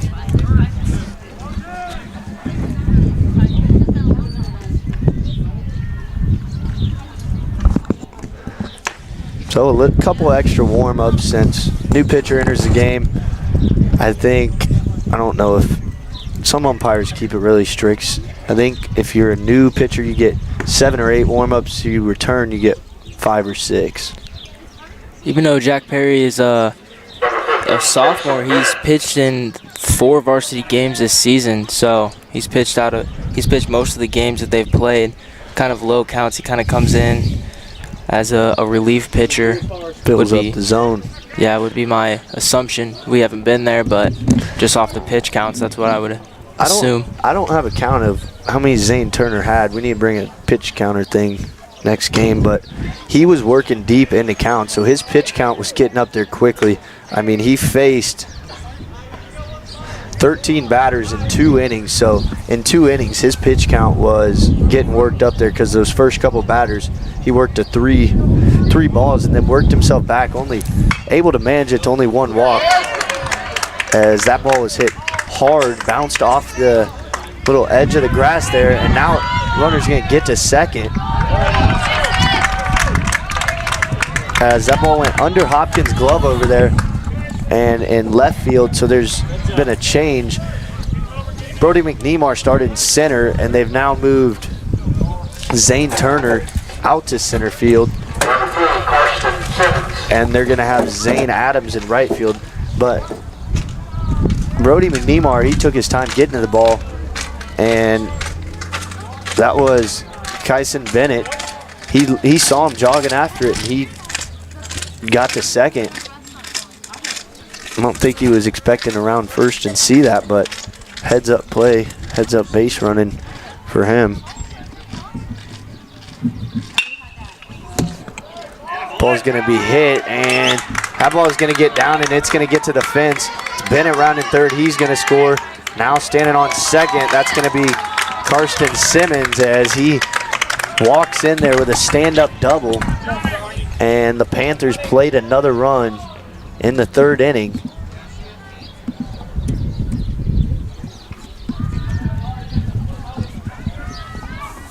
Number 25, John. So that ball is hit hard. And so Cooper Simmons had 2 doubles last game. Now his brother Karsten has a double this game. Karsten already with 2 hits, 4 hits on the night. He's been having himself a day. It's going to be ball 1 taken a little bit high. John Podesek now at the plate. Jack Perry trying to get settled in a little bit. Still has yet to record his first out. Leg kick comes to the plate, and strike 1 evens it out at a 1-1 count. Voss is on deck for the Panthers. And it's Simmons on second base. Looks like Hadley Price and Thatcher Botkin going back and forth, holding the runner honest over there. That pitch came in, and that had a lot of movement, a lot of right to left movement as it started almost behind Podesek's back, but broke right into the inside corner for strike 2. So a 1-2 count. Big pitch here. It's going to be left up high. It looked like another curveball.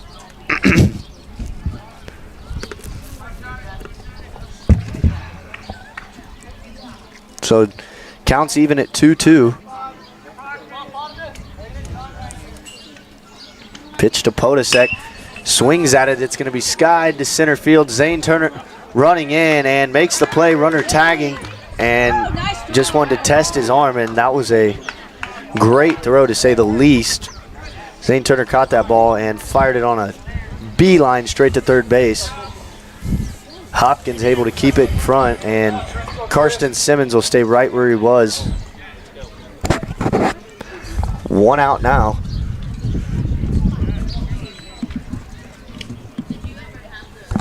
Number 16, Tristan Voss. So now to the plate, Tristan Voss, the first baseman for St. Mary's Colgan.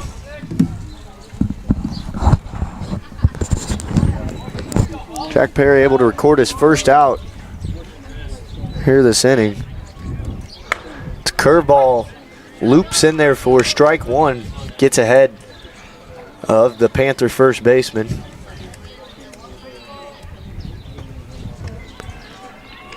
Comes set now. The leg kick and delivery is high for ball 1 to even the count at 1s.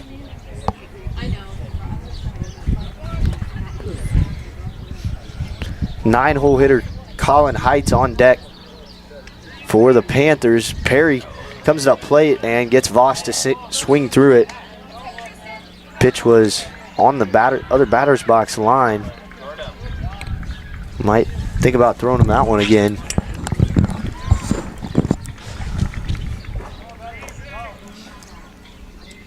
Got a 1-2 count. Perry looks at the runner, now comes home, and this ball is hit way up there. And I hear two people saying I got it, but Wesley comes away with it for out number 2. And Karsten Simmons will stay right where he was. So after the first 2 batters, Jack Perry has a great chance to get out of this inning with only 1 run. Number 2, Colin Height. Colin Height will step up to the plate.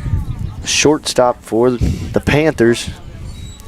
In his first plate appearance in the second inning, he had a ground out right back to Zane Turner. Oh, they tried to get it do a little trick there. Threw it back to the pitcher. That was Turner throwing it back to the pitcher, and Simmons acted like he was going to go, but came right back.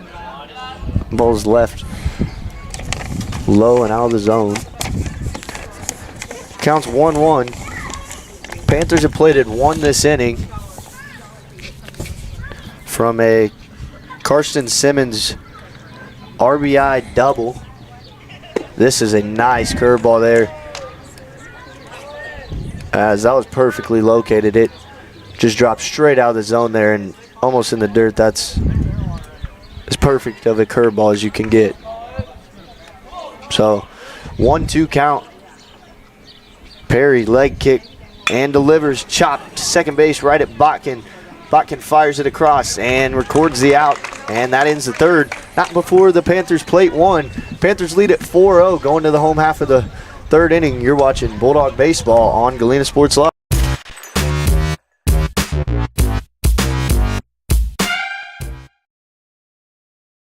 Mercy Specialty Hospital in Southeast Kansas is an Family owned and operated, G&. Bank has been providing customers with the highest quality of financial services in a friendly and personal way for over 100 years. Whether you have personal, business, or agricultural needs, G&. Bank is big enough to handle all of your banking needs, yet small enough to provide you with that personal touch you've grown to expect from a community bank.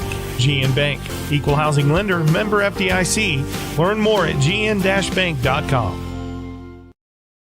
The difference between gambling and having a gambling problem is worth knowing. Learn about the warning signs that you or someone you care about could be at risk. If you struggle with a gambling problem, or if you are impacted by a loved one struggling with a gambling problem, please get help. You can get confidential, no out-of-pocket cost assistance by calling the Kansas Problem Gambling Helpline at 1-800-522-4700 or at ksgamblinghelp.com. Know your limits. This message is brought to you by the Southeast Kansas Problem Gambling Task Force.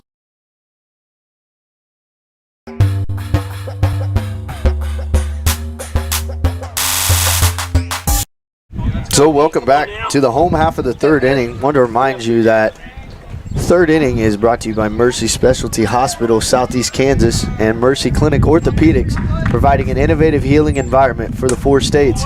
See all their state-of-the-art services at mercy.net.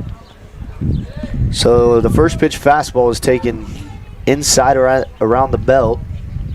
Second one swinging right back to Simmons. Simmons runs it over, underhand flip to first, and out number 1 is recorded in the home half of the third. That was Adams' second at-bat of the night. Adams came in a clutch spot with 2 runners on and managed to walk to load the bases, but that time Simmons gets the best of him.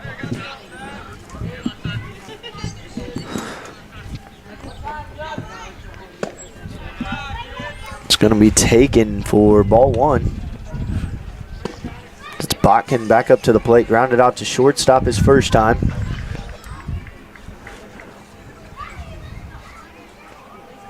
Botkin has had quite a bit of plays over there at second base today, and he's had a couple walks. He had a hit there in his second at-bat of the first game. Now he has a 1-1 count to him with 1 out gone in the bottom of the third. Off-speed left high for ball 2.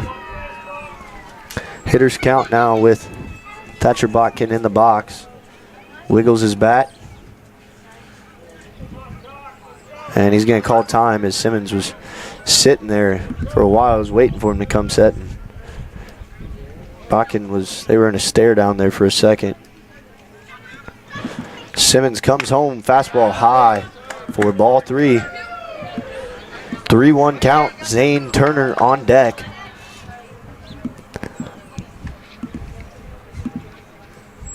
Botkin can get on that. Put some speed on the bases, and he swings through that one. Looked like he wanted that. It was on the middle to outer half of the plate. Stay right there, buddy. Let's go, D. 3-2 pitch.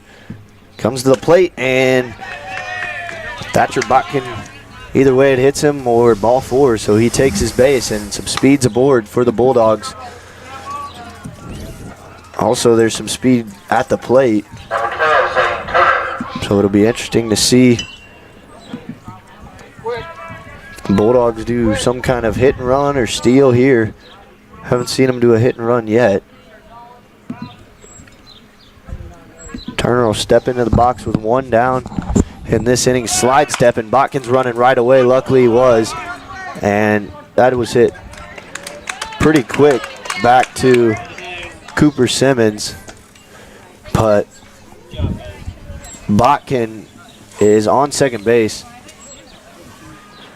St. Turner was not happy with that as he jogged off and chucked his helmet towards the dugout. So that's out number 2. But Hadley Price steps up to the plate.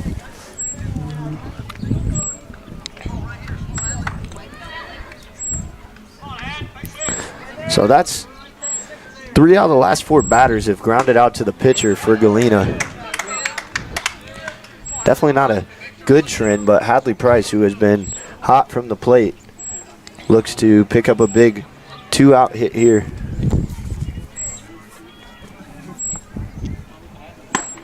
That pitch was way up, evens the count at 1-1.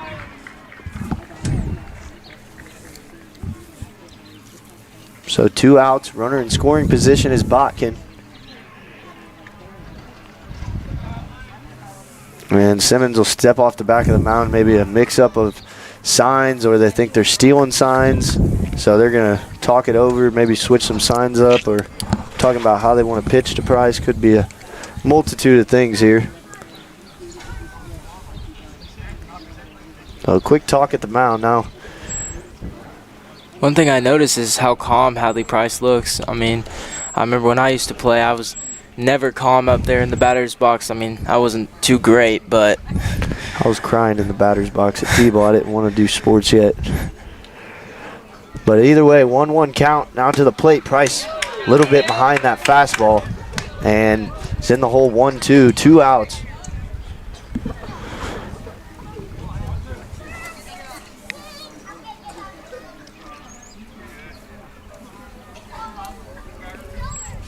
Now the pitch, good plate discipline to lay off that pitch, as that one was right at his knees.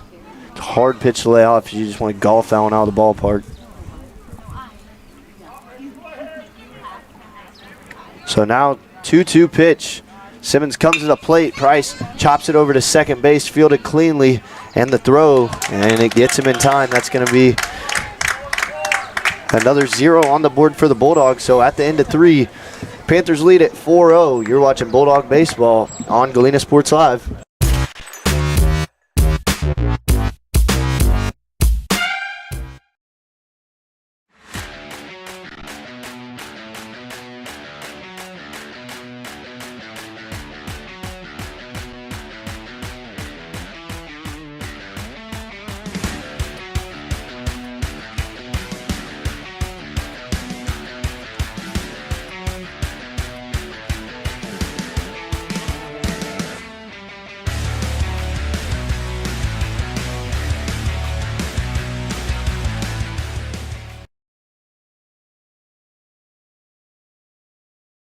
The farmer's friend in the field is Crop Care. With their industry-leading crop scouting, Crop Care can catch diseases, bugs, and other yield-robbing issues before they affect your bottom line. Crop Care also offers grid soil sampling and plant sampling with lab-tested results, giving you an unmatched advantage. With coverage across the entire region, Crop Care has insight that can help you avoid problems before they start. Give Kurt or Josh Harris a call at 620-687-4795. Crop Care, the name says it all.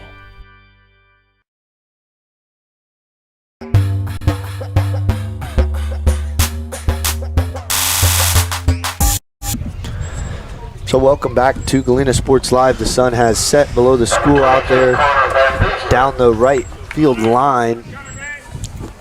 The wind hasn't calmed down at all, though. The lights are on here at the ballpark. It's always beautiful to play under the night lights. But we have a new inning as that ball is crushed to right field, but it's going to be high, and that's going to be a long out for Connor Van Beesler. Van Beesler has hit a couple balls hard. His last at bat, he hit one a lot like that, and it went straight over. Zane Adams' head out there in right field.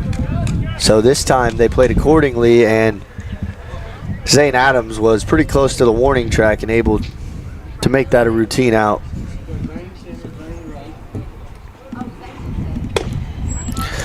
Strike in there on the outside corner. This is Gus Keller at the plate. Pitch game one, now he's playing center field. Swings through that one. Keller he's 1 for 2 with a single in his first at bat.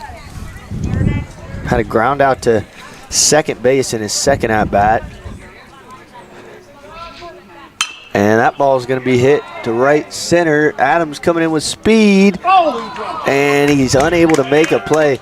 The umpire, sorry, got my view there for a second. It looked like he was going to make that play. He came flying in, had a good read, but unable to bring it in for out number 2. So that's going to put Gus Keller on first base. What do you think about that? Was that an error? Is that a hit?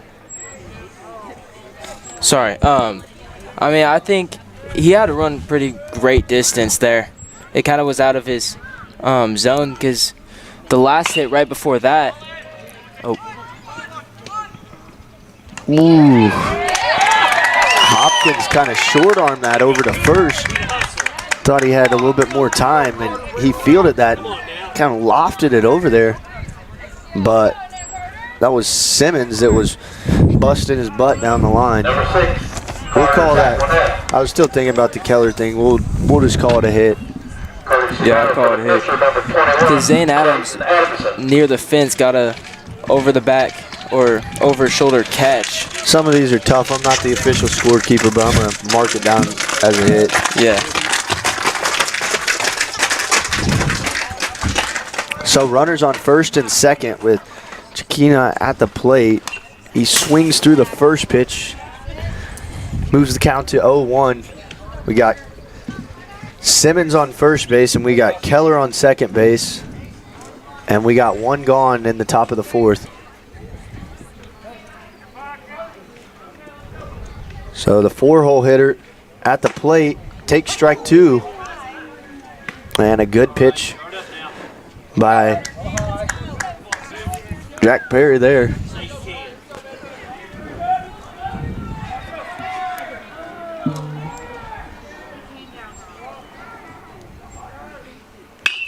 Ball's hit dead center. Zane Turner has a read on it. Runner thought about tagging it second, but holds up. That might be due in part to the throw they saw from Zane Turner last inning when Karsten Simmons was on second, and Zane Turner fired one from about shallow right center on a line that almost went over Turner's head over there at third base. So they're very aware of that arm out in center field. So that's the second out of the inning, brings Kyson Bennett to the plate. First pitch taken for ball 1.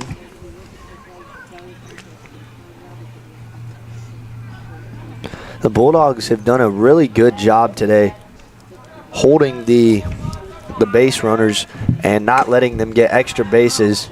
They've had a very minimal stolen bases, and this inning they got the first out and then 2 singles, but the runners didn't move. And also they've done a good job in situational defense, knowing where the runners are, knowing where to go if the ball's hit to them. And you can tell that this is a team that's practiced a lot of situational defense. But double steal there. Both runners advance. Looked like there wasn't even an attempt to throw. They're just focused on the batter. They got him in a hole at 1-2, 2 outs, 2 runners in scoring position. And Bennett's going to call time, and it's granted. Bennett will dig back in. Waggle his bat a couple times. Perry comes set, fires, and that's going to be in the dirt. Not a bad 1-2 pitch at all, trying to get him to chase. You don't want anything right out over the plate for a 5-hole hitter who Bennett has already got a hit this game. Bennett had another hit last game. He also had a line out and 2 ground outs. That one's chopped up the middle as Price coming over, can't make the play. It's going to be in the center field. 1 run scores, another one coming, and 2 runs are going to be plated on a 2 RBI single by Kyson Bennett. Didn't get all of that ball, but got just enough to punch it up the middle for a single and put 2 more runs on the board. That makes it 6-0, and the 2 runs scored this inning.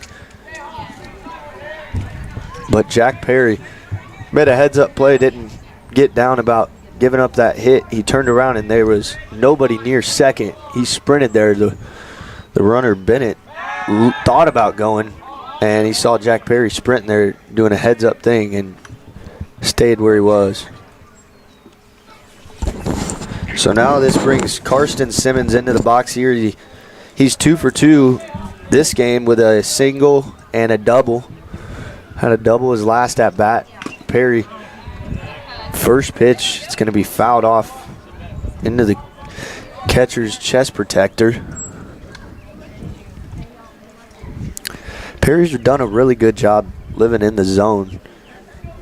He's done a good job filling up the count, or not the count, filling up the zone, and he's been throwing his curveball and his off-speed for some good command. That ball is cranked to left center field, and that ball is going to be off the bottom part of the fence. I'm surprised it stayed in. Now a relay to home. Price fires it home, and it goes under the Turner's glove at home. It looked like there was going to be a play there, and that's going to be another run plated for the Panthers here in the top half of the 4th inning. That makes it 7-0. That ball was absolutely hammered. It initially looked like it was going to be gone. So Simmons now has a single, a double, and a triple in this game. So he's having himself a day. And we're going to have John Podesek up to the plate now. Podesek has got a single his first at bat, and then he had a fly out to center field. This time he's first pitch swinging. Up, straight back, and out of play.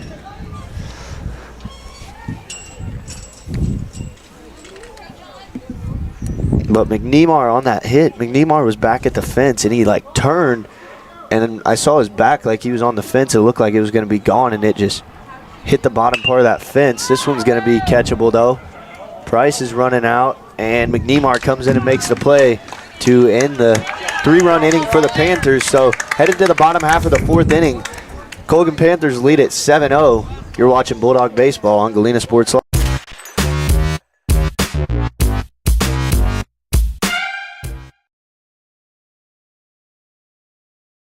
Mercy Specialty Hospital in Southeast Kansas is an innovative healing environment for surgery, specialty care, physical therapy, imaging, and wellness programs. With all private rooms and spa-like surroundings, they offer a patient-centered experience like no other. Next door is Mercy Clinic Orthopedics that focuses on eliminating the discomfort caused by injuries and disorders of the bones, spine, and joints. You'll be treated at their full-service facility with state-of-the-art equipment. Both are centrally located in Galena, Kansas, near downtown Joplin to serve the 4 states area. Learn more at mercy.net.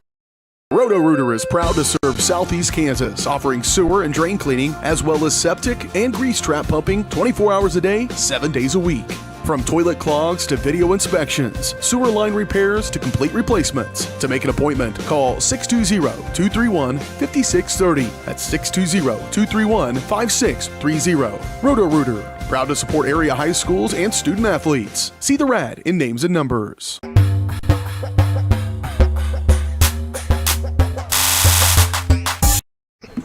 So, welcome into the home half of the 4th inning.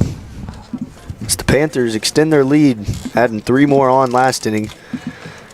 Last 3 innings, they've been able to put runs up. Second inning, they scored 3. Then the 3rd inning got 1, and in the 4th, they got 3. So we'll have Malachi Wesley who will step into the box. Wesley's first at bat, he had got a single on it. Bulldogs haven't been able to make it through the lineup too much. This is only his 2nd time, and hopefully they can start stringing together some hits, some walks, any way to get on base, hitting it hard somewhere, forcing him to make errors. That's going to be a big hop. Height goes to get it, and he fires it across.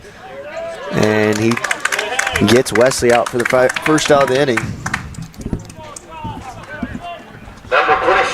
That's never no easy out. Wesley has hit a couple balls hard. That was not one of them, but Colgan coach was probably taking a deep exhale of air after that. Yeah, especially since the wind slowed down. That hit we saw from him that had that height, you know, he's a threat when he's hitting. Sorry. Yep, definitely don't want to groove him a bunch of fastballs. So that brings up Casey Hopkins to the plate. Hopkins swings through that one, evens the count at 1-1. We got one down in this inning. Pitcher Jack Perry stands on deck. Pitch is going to be low, and it's going to be fouled off towards the Colgan dugout.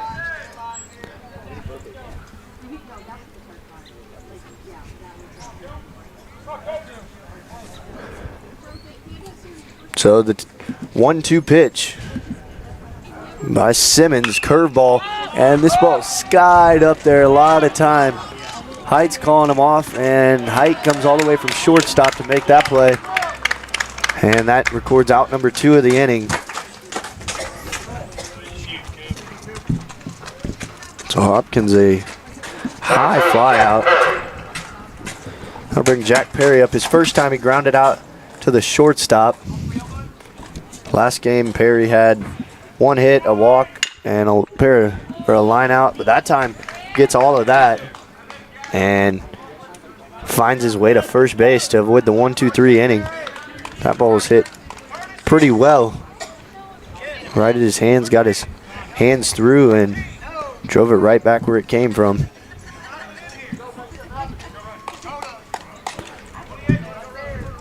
Number 25, Jack Laturner. So now Jack Laturner will step up to the plate after that single by Jack Perry. So over there they got Courtesy runner for the pitcher, number 28, Coda Daniels.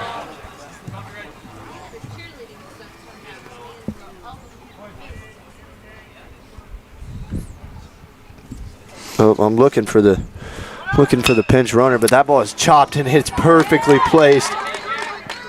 Oh, and they're gonna hold the runner at second. Here we go. Coda Daniels. So Coda Daniels came into pinch run and they had him stealing right away. Jack Laturner lunged at one, and luckily he was stealing. It was I don't know if it was a called hit and run or not, but it sure looked a lot like one. So runners on first and second now.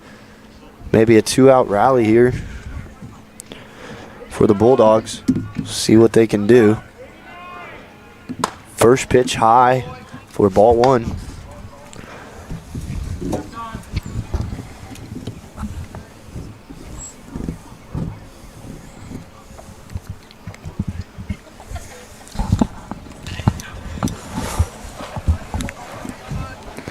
So now a little talk from the mound. We've seen that a couple times. Whenever Galena has a runner on second, the catcher, he's went out there. The catcher is Noah Duncan. He's went out there to talk to Cooper Simmons a couple times, and it might just be about signs, because sometimes it's easy to pick up on those signs. Straight away second base.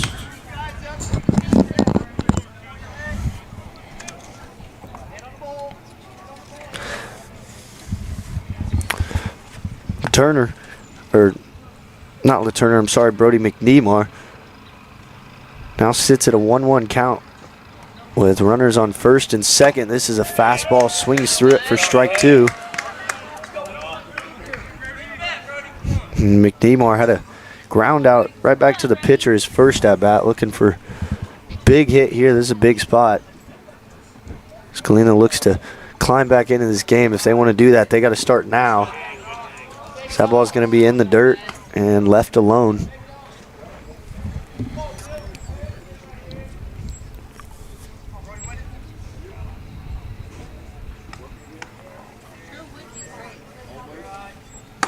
Second one swung through and strike 3, so that ends the inning. As the Bulldogs leave 2 stranded but unable to play to run. Headed to the 5th inning, Bulldogs trail 7-0. You're watching Bulldog Baseball on Galena Sports Live.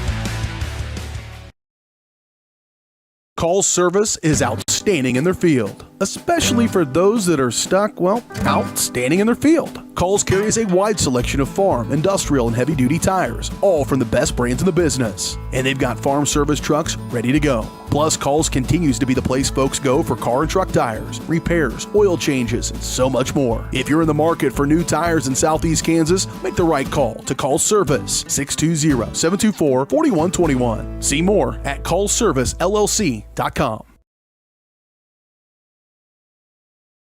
The farmer's friend in the field is Crop Care. With their industry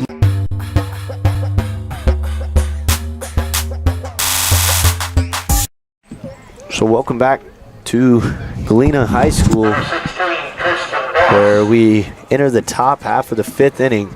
Bulldogs trail. They left a couple stranded that inning, had a chance to plate 1 or 2 there, but go down scoreless that inning and put up another 0. Looking a lot like the last game. The only difference is Colgan had put up 3 to this point, but it's not impossible. This is a team that can rally. That's going to be a fly ball in the left field, and Brody McNemar comes on and makes that play. It's Tristan Voss that flies out to left. So now to the plate, 9-hole hitter Colin Height. Height didn't hit last game, but this game he has a pair of ground outs, 1 to the pitcher and 1 to second base. Steps to the plate with 1 out gone and takes the first pitch slider outside. So Perry, it's always harder to tell a changeup, but Perry throws a curveball that goes vertical, and he throws a slider too. So he's got some good pitches, and he can throw them for command. There, that was right back at him. He almost got back around to get it, and that ball is going to go into center field.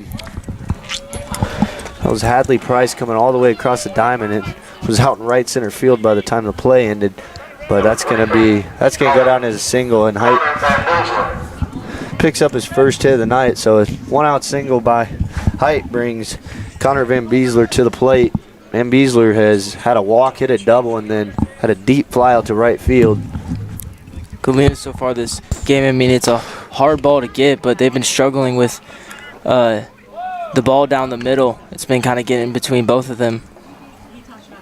Yeah, that was a good job there, blocking that pitch up. Oh yeah, no, they did a good job of getting it down, but last inning they had one just like that where it got past both of them. It's a very hard, Oh, that's a good throw. Height has some speed on him, but that was a good throw, and Height had a good jump. That was about as good as it gets.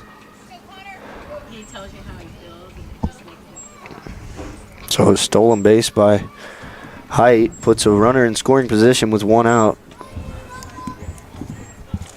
Leg kick, and that pitch is going to be left up for a ball. It's going to bring the count now to 2-1.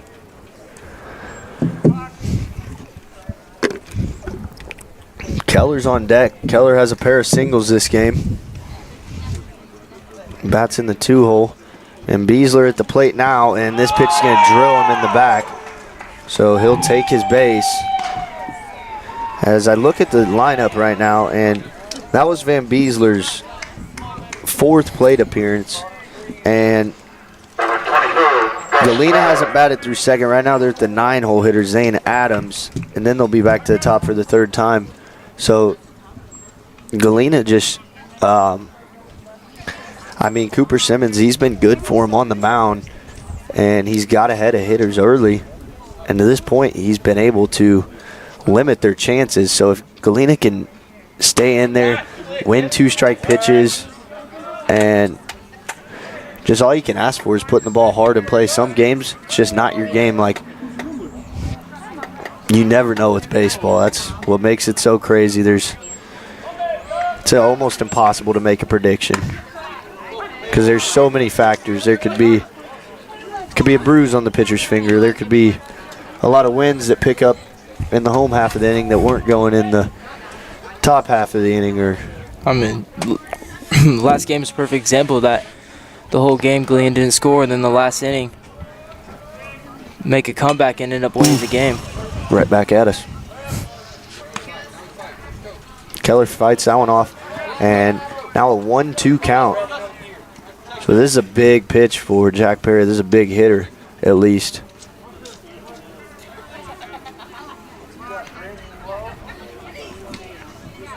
And that pitch is up and out. Still got runners on 1st and 2nd. Van Beesler got down to 1st by a hit by pitch. Height got the hitting started with a single up the middle. This ball is going to be hit straight up. It's going to stay in play. Wesley's getting after it and turns his glove over and makes the play.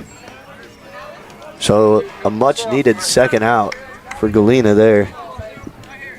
As there's 2 gone now, but that brings Cooper Simmons up to the plate. Cooper Simmons. So Simmons has been seeing the ball well today. Wouldn't be surprised if Colgan tries to steal here and get 2 runners in scoring position. We've seen him do it a couple times in this game already. Saw him do it a couple times last game too.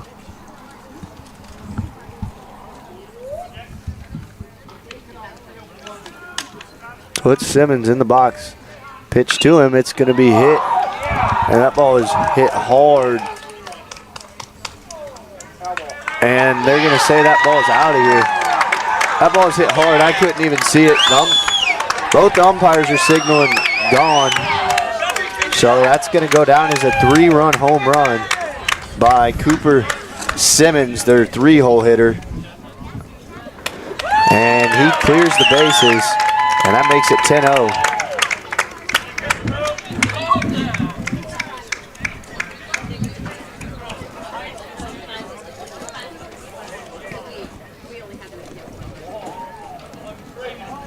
So the bats have come alive now for St. Mary Colgan. Their bats have erupted in this game. They've gotten quite a bit of hits. I haven't counted up all the hits. I'll do that once we get done with this game. That's a ground ball over to Price, fires it across, and records out number 3. So that stops the bleeding on this inning. But Panthers plate 3, and they lead 10-0 as we head to the home half of the 5th inning. You're watching Bulldog Baseball on Galena Sports Live.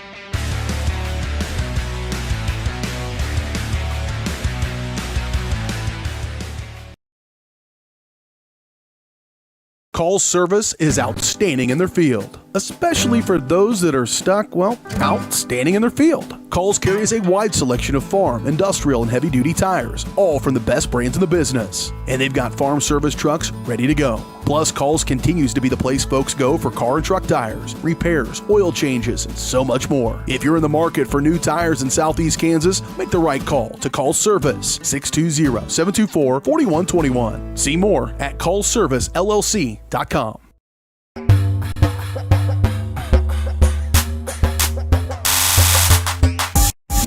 So welcome back to the bottom of the 5th inning. I believe the Bulldogs are going to need one run here to continue. This is Zane Adams at the plate. He's going to take first pitch outside for strike one.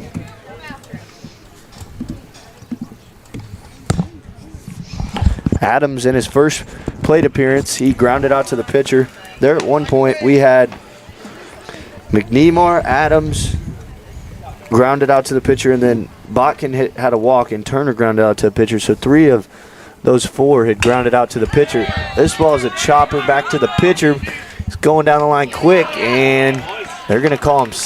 One of them has out.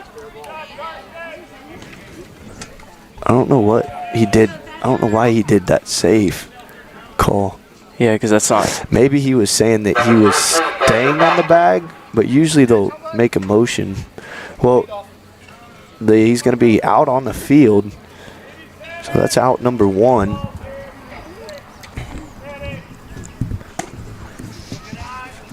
So back to the top of the lineup. Brings Thatcher Botkin up. He's 0 for 1 tonight, or on this game, with a ground out to the shortstop and a walk. Look to get something going here. The Bulldogs are going to have to get something started real soon.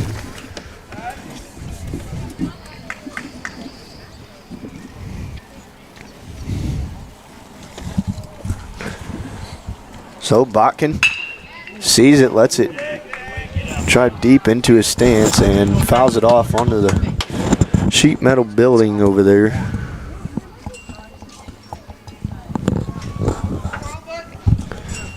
And now we got 1-2. Thatcher Botkin, it's not his first time being in this position tonight. Just needs to win pitches. And that time they're going to punch him out looking. And that'll be out number 2. Is that Thatcher Botkin's first strikeout this game? Oh, let's see. Yeah, that was Botkin's first time. Little series. Yeah, he's been putting the ball in play well, making it hard. Every time he steps up to the plate, never an easy out.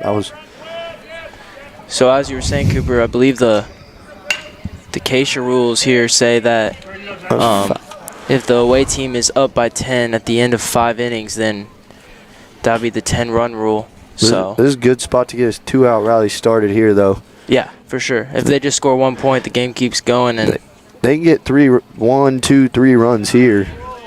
Then they can string something together. They start teeing off. This looks to be somewhat like the race. Should check their pitching log they had on Keisha before I got here. That is going to be straight up, and there's players after it, and sliding, making the catch is going to be Noah Duncan. And that's going to end the game. So Bulldogs dropped this one. They split the series with the Panthers, and the Bulldogs dropped this one 10-0. So we'll recap it all when we come back on the Mercy postgame show. You're watching Bulldog Baseball on Galena Sports Live.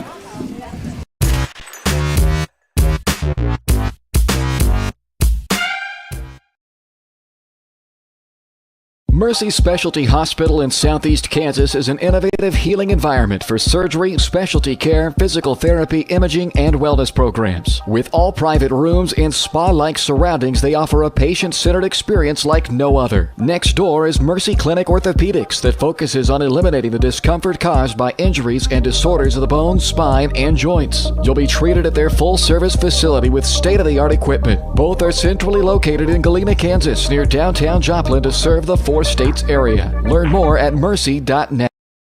Roto-Rooter is proud to serve Southeast Kansas, offering sewer and drain cleaning, as well as septic and grease trap pumping 24 hours a day, 7 days a week.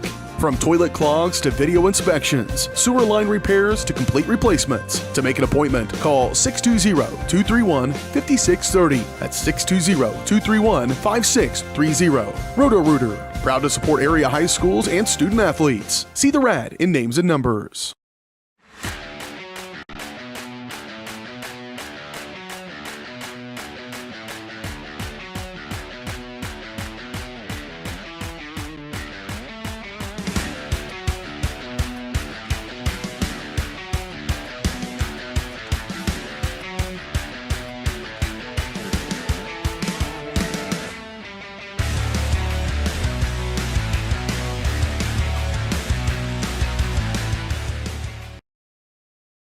Call service is outstanding in their field, especially for those that are stuck, well, outstanding in their field. Calls carries a wide selection of farm, industrial, and heavy-duty tires, all from the best brands in the business. And they've got farm service trucks ready to go. Plus, Calls continues to be the place folks go for car and truck tires, repairs, oil changes, and so much more. If you're in the market for new tires in Southeast Kansas, make the right call to Call Service, 620-724-4121. See more at callservicellc.com.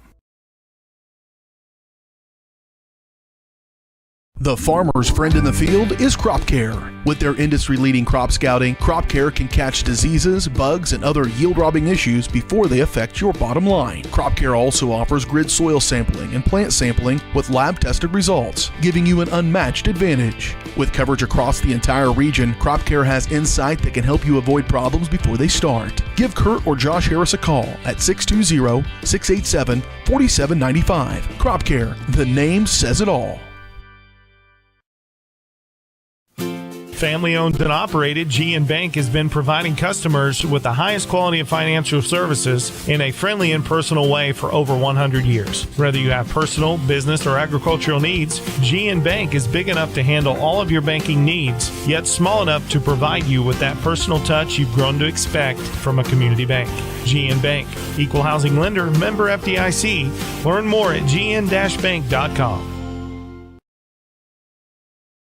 The difference between gambling and having a gambling problem is worth knowing. Learn about the warning signs that you or someone you care about could be at risk. If you struggle with a gambling problem, or if you are impacted by a loved one struggling with a gambling problem, please get help. You can get confidential, no out-of-pocket cost assistance by calling the Kansas Problem Gambling Helpline at 1-800-522-4700 or at ksgamblinghelp.com. Know your limits. This message is brought to you by the Southeast Kansas Problem Gambling Task Force.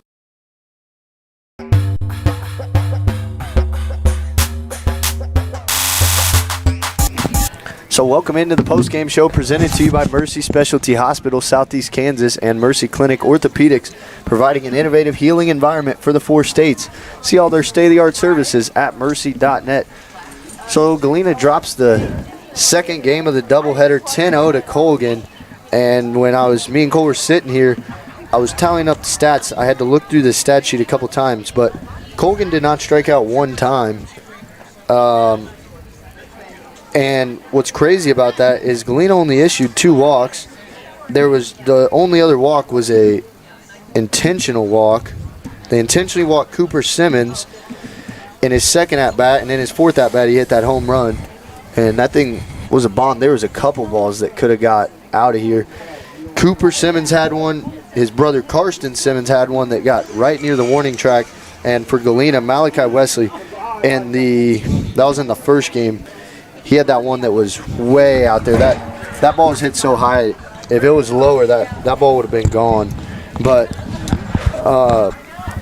so Jack Perry gives up 8 hits. Zane Turner gives up 5 hits. So 13 combined. Zane Turner, 3 earned runs. Jack Perry, 7 earned runs, each with 1 walk and 0 strikeouts. That was a tough game, really, for Galena. It felt like anytime Galena threw the ball anywhere near the strike zone, Colgan was on it. They were hunting early in counts, looking for fastballs, and that's when they got their work done. It's got to be something their coach told them is, after that first game, they were letting a lot of counts get deep. They were getting down in counts, 1-2, 0-2, and they weren't out in front. This game, they were out there early looking for the first pitch fastball, and if And then it caused Galena, their pitchers, to start throwing first pitch curveballs, and it kind of threw their command off. I saw issues with Zane Turner's command to start the game. He only had one walk. He was able to keep it under control, but the first 4 batters he worked into 3-1 to full count. Yeah. Pitch counts. They were really just trying to get on base. They were doing a lot of bunts when they first came out and doing a lot of different things just to get as many players on base and as many players through the lineup as soon as they could, which I think also threw off Galena. Yeah, they did. They did a great job this game. I mean, Galena, they showed a lot in that first game. Hadley Price pitched an absolute gem for them, and I'm not going to stop talking about that until this broadcast ends, but that wasn't the only spot he did it. He did it with his hitting also. His hitting continued into this game. Hadley Price had a single. He was only able to get 2 at-bats. I mean, Galena was only able to get through their lineup 2 times fully, and the only other person to bat 3 times was Thatcher Botkin, and that was the end.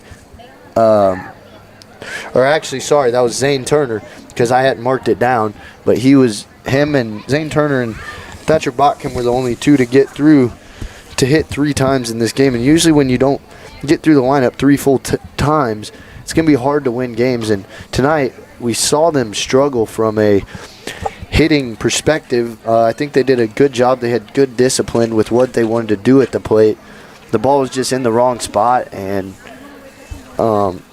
they just had a hard time rallying something together. It felt like the lineup was kind of separated. When the lineup would roll back around to the top, sometimes it would be Botkin getting a hit, then Price, and then from there it would be a couple outs, or it'd come back over the top and Botkin would get out, Turner would get a hit, Price would get out, and Wesley would get a hit. It kind of went back and forth, so it kind of just they weren't able to string together like 5 hits in a row or get 5 base runners in a row, other than that 7th inning we saw.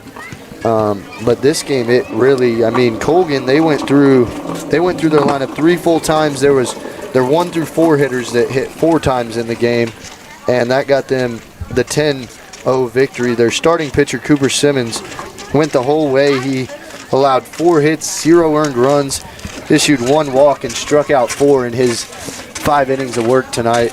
So he pitched a good game, but even in that first game, their pitcher, Gus Keller, he pitched a good game too.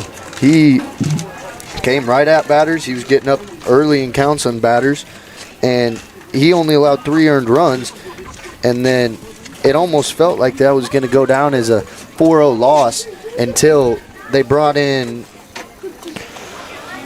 John Podesek. They brought him in, and Galena kind of flipped a switch. It was weird. They might have been catching the ball out of his hand. He threw more over the top rather than he had a different arm slot than any other pitcher we saw tonight.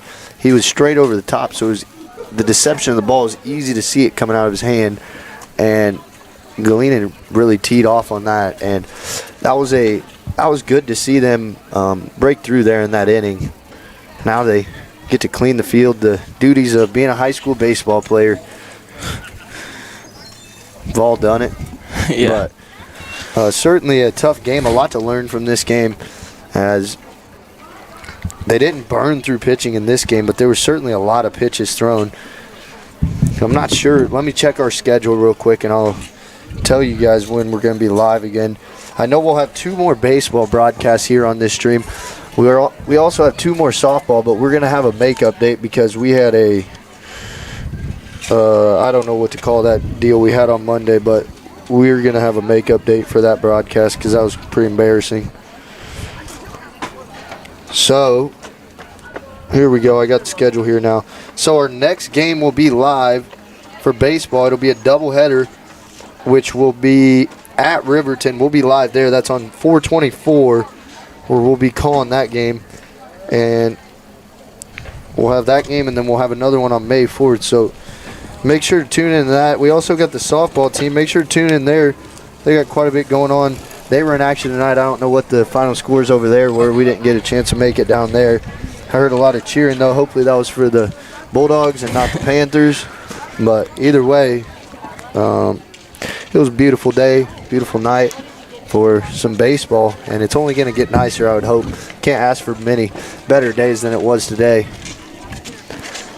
So anything else you want to wrap it up with? I've about said all I have on Yeah, I mean, game. you said most stuff on the game. The only thing I want to take note on, I guess, is just how young this team is. It's probably the only young Galena team that we've had to broadcast so far. Most teams have had mostly seniors. Like, coming off the basketball team, they had all 5 of their starters really were seniors, except for Jack Perry. But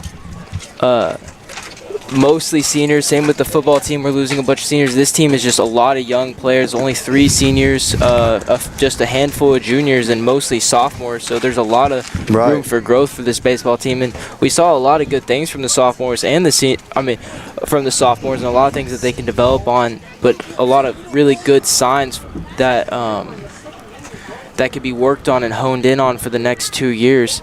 I think that Hadley Price did a good job that first game, staying calm and just being a good role model for his whole team and keeping his composure. Yeah. But other than that, nothing really. Yeah, I was just gonna say. So I'm looking at the roster right now. We got 2 seniors that are key players in Price and Wesley, and then we got Hopkins and Turner. So that's 4 players, and other than that, all the others are sophomores, so bright future here. And so tonight we're about to wrap this deal up. Galena is going to move to 3-4. Still a lot of baseball to be played. There's 13 games left in this short 20-game season. I still think they should extend the season. I'm not going to get in that, but yeah, so that wraps it up for us. Galena wins the first one 5-4, and they drop the second one 10-0. So a split series here moves them to 3-4, and that's going to do it. Saying so long from the Galena Sports Live crew, my name's Cooper Grand, alongside my partner Cole Grand. Everyone, have a great night.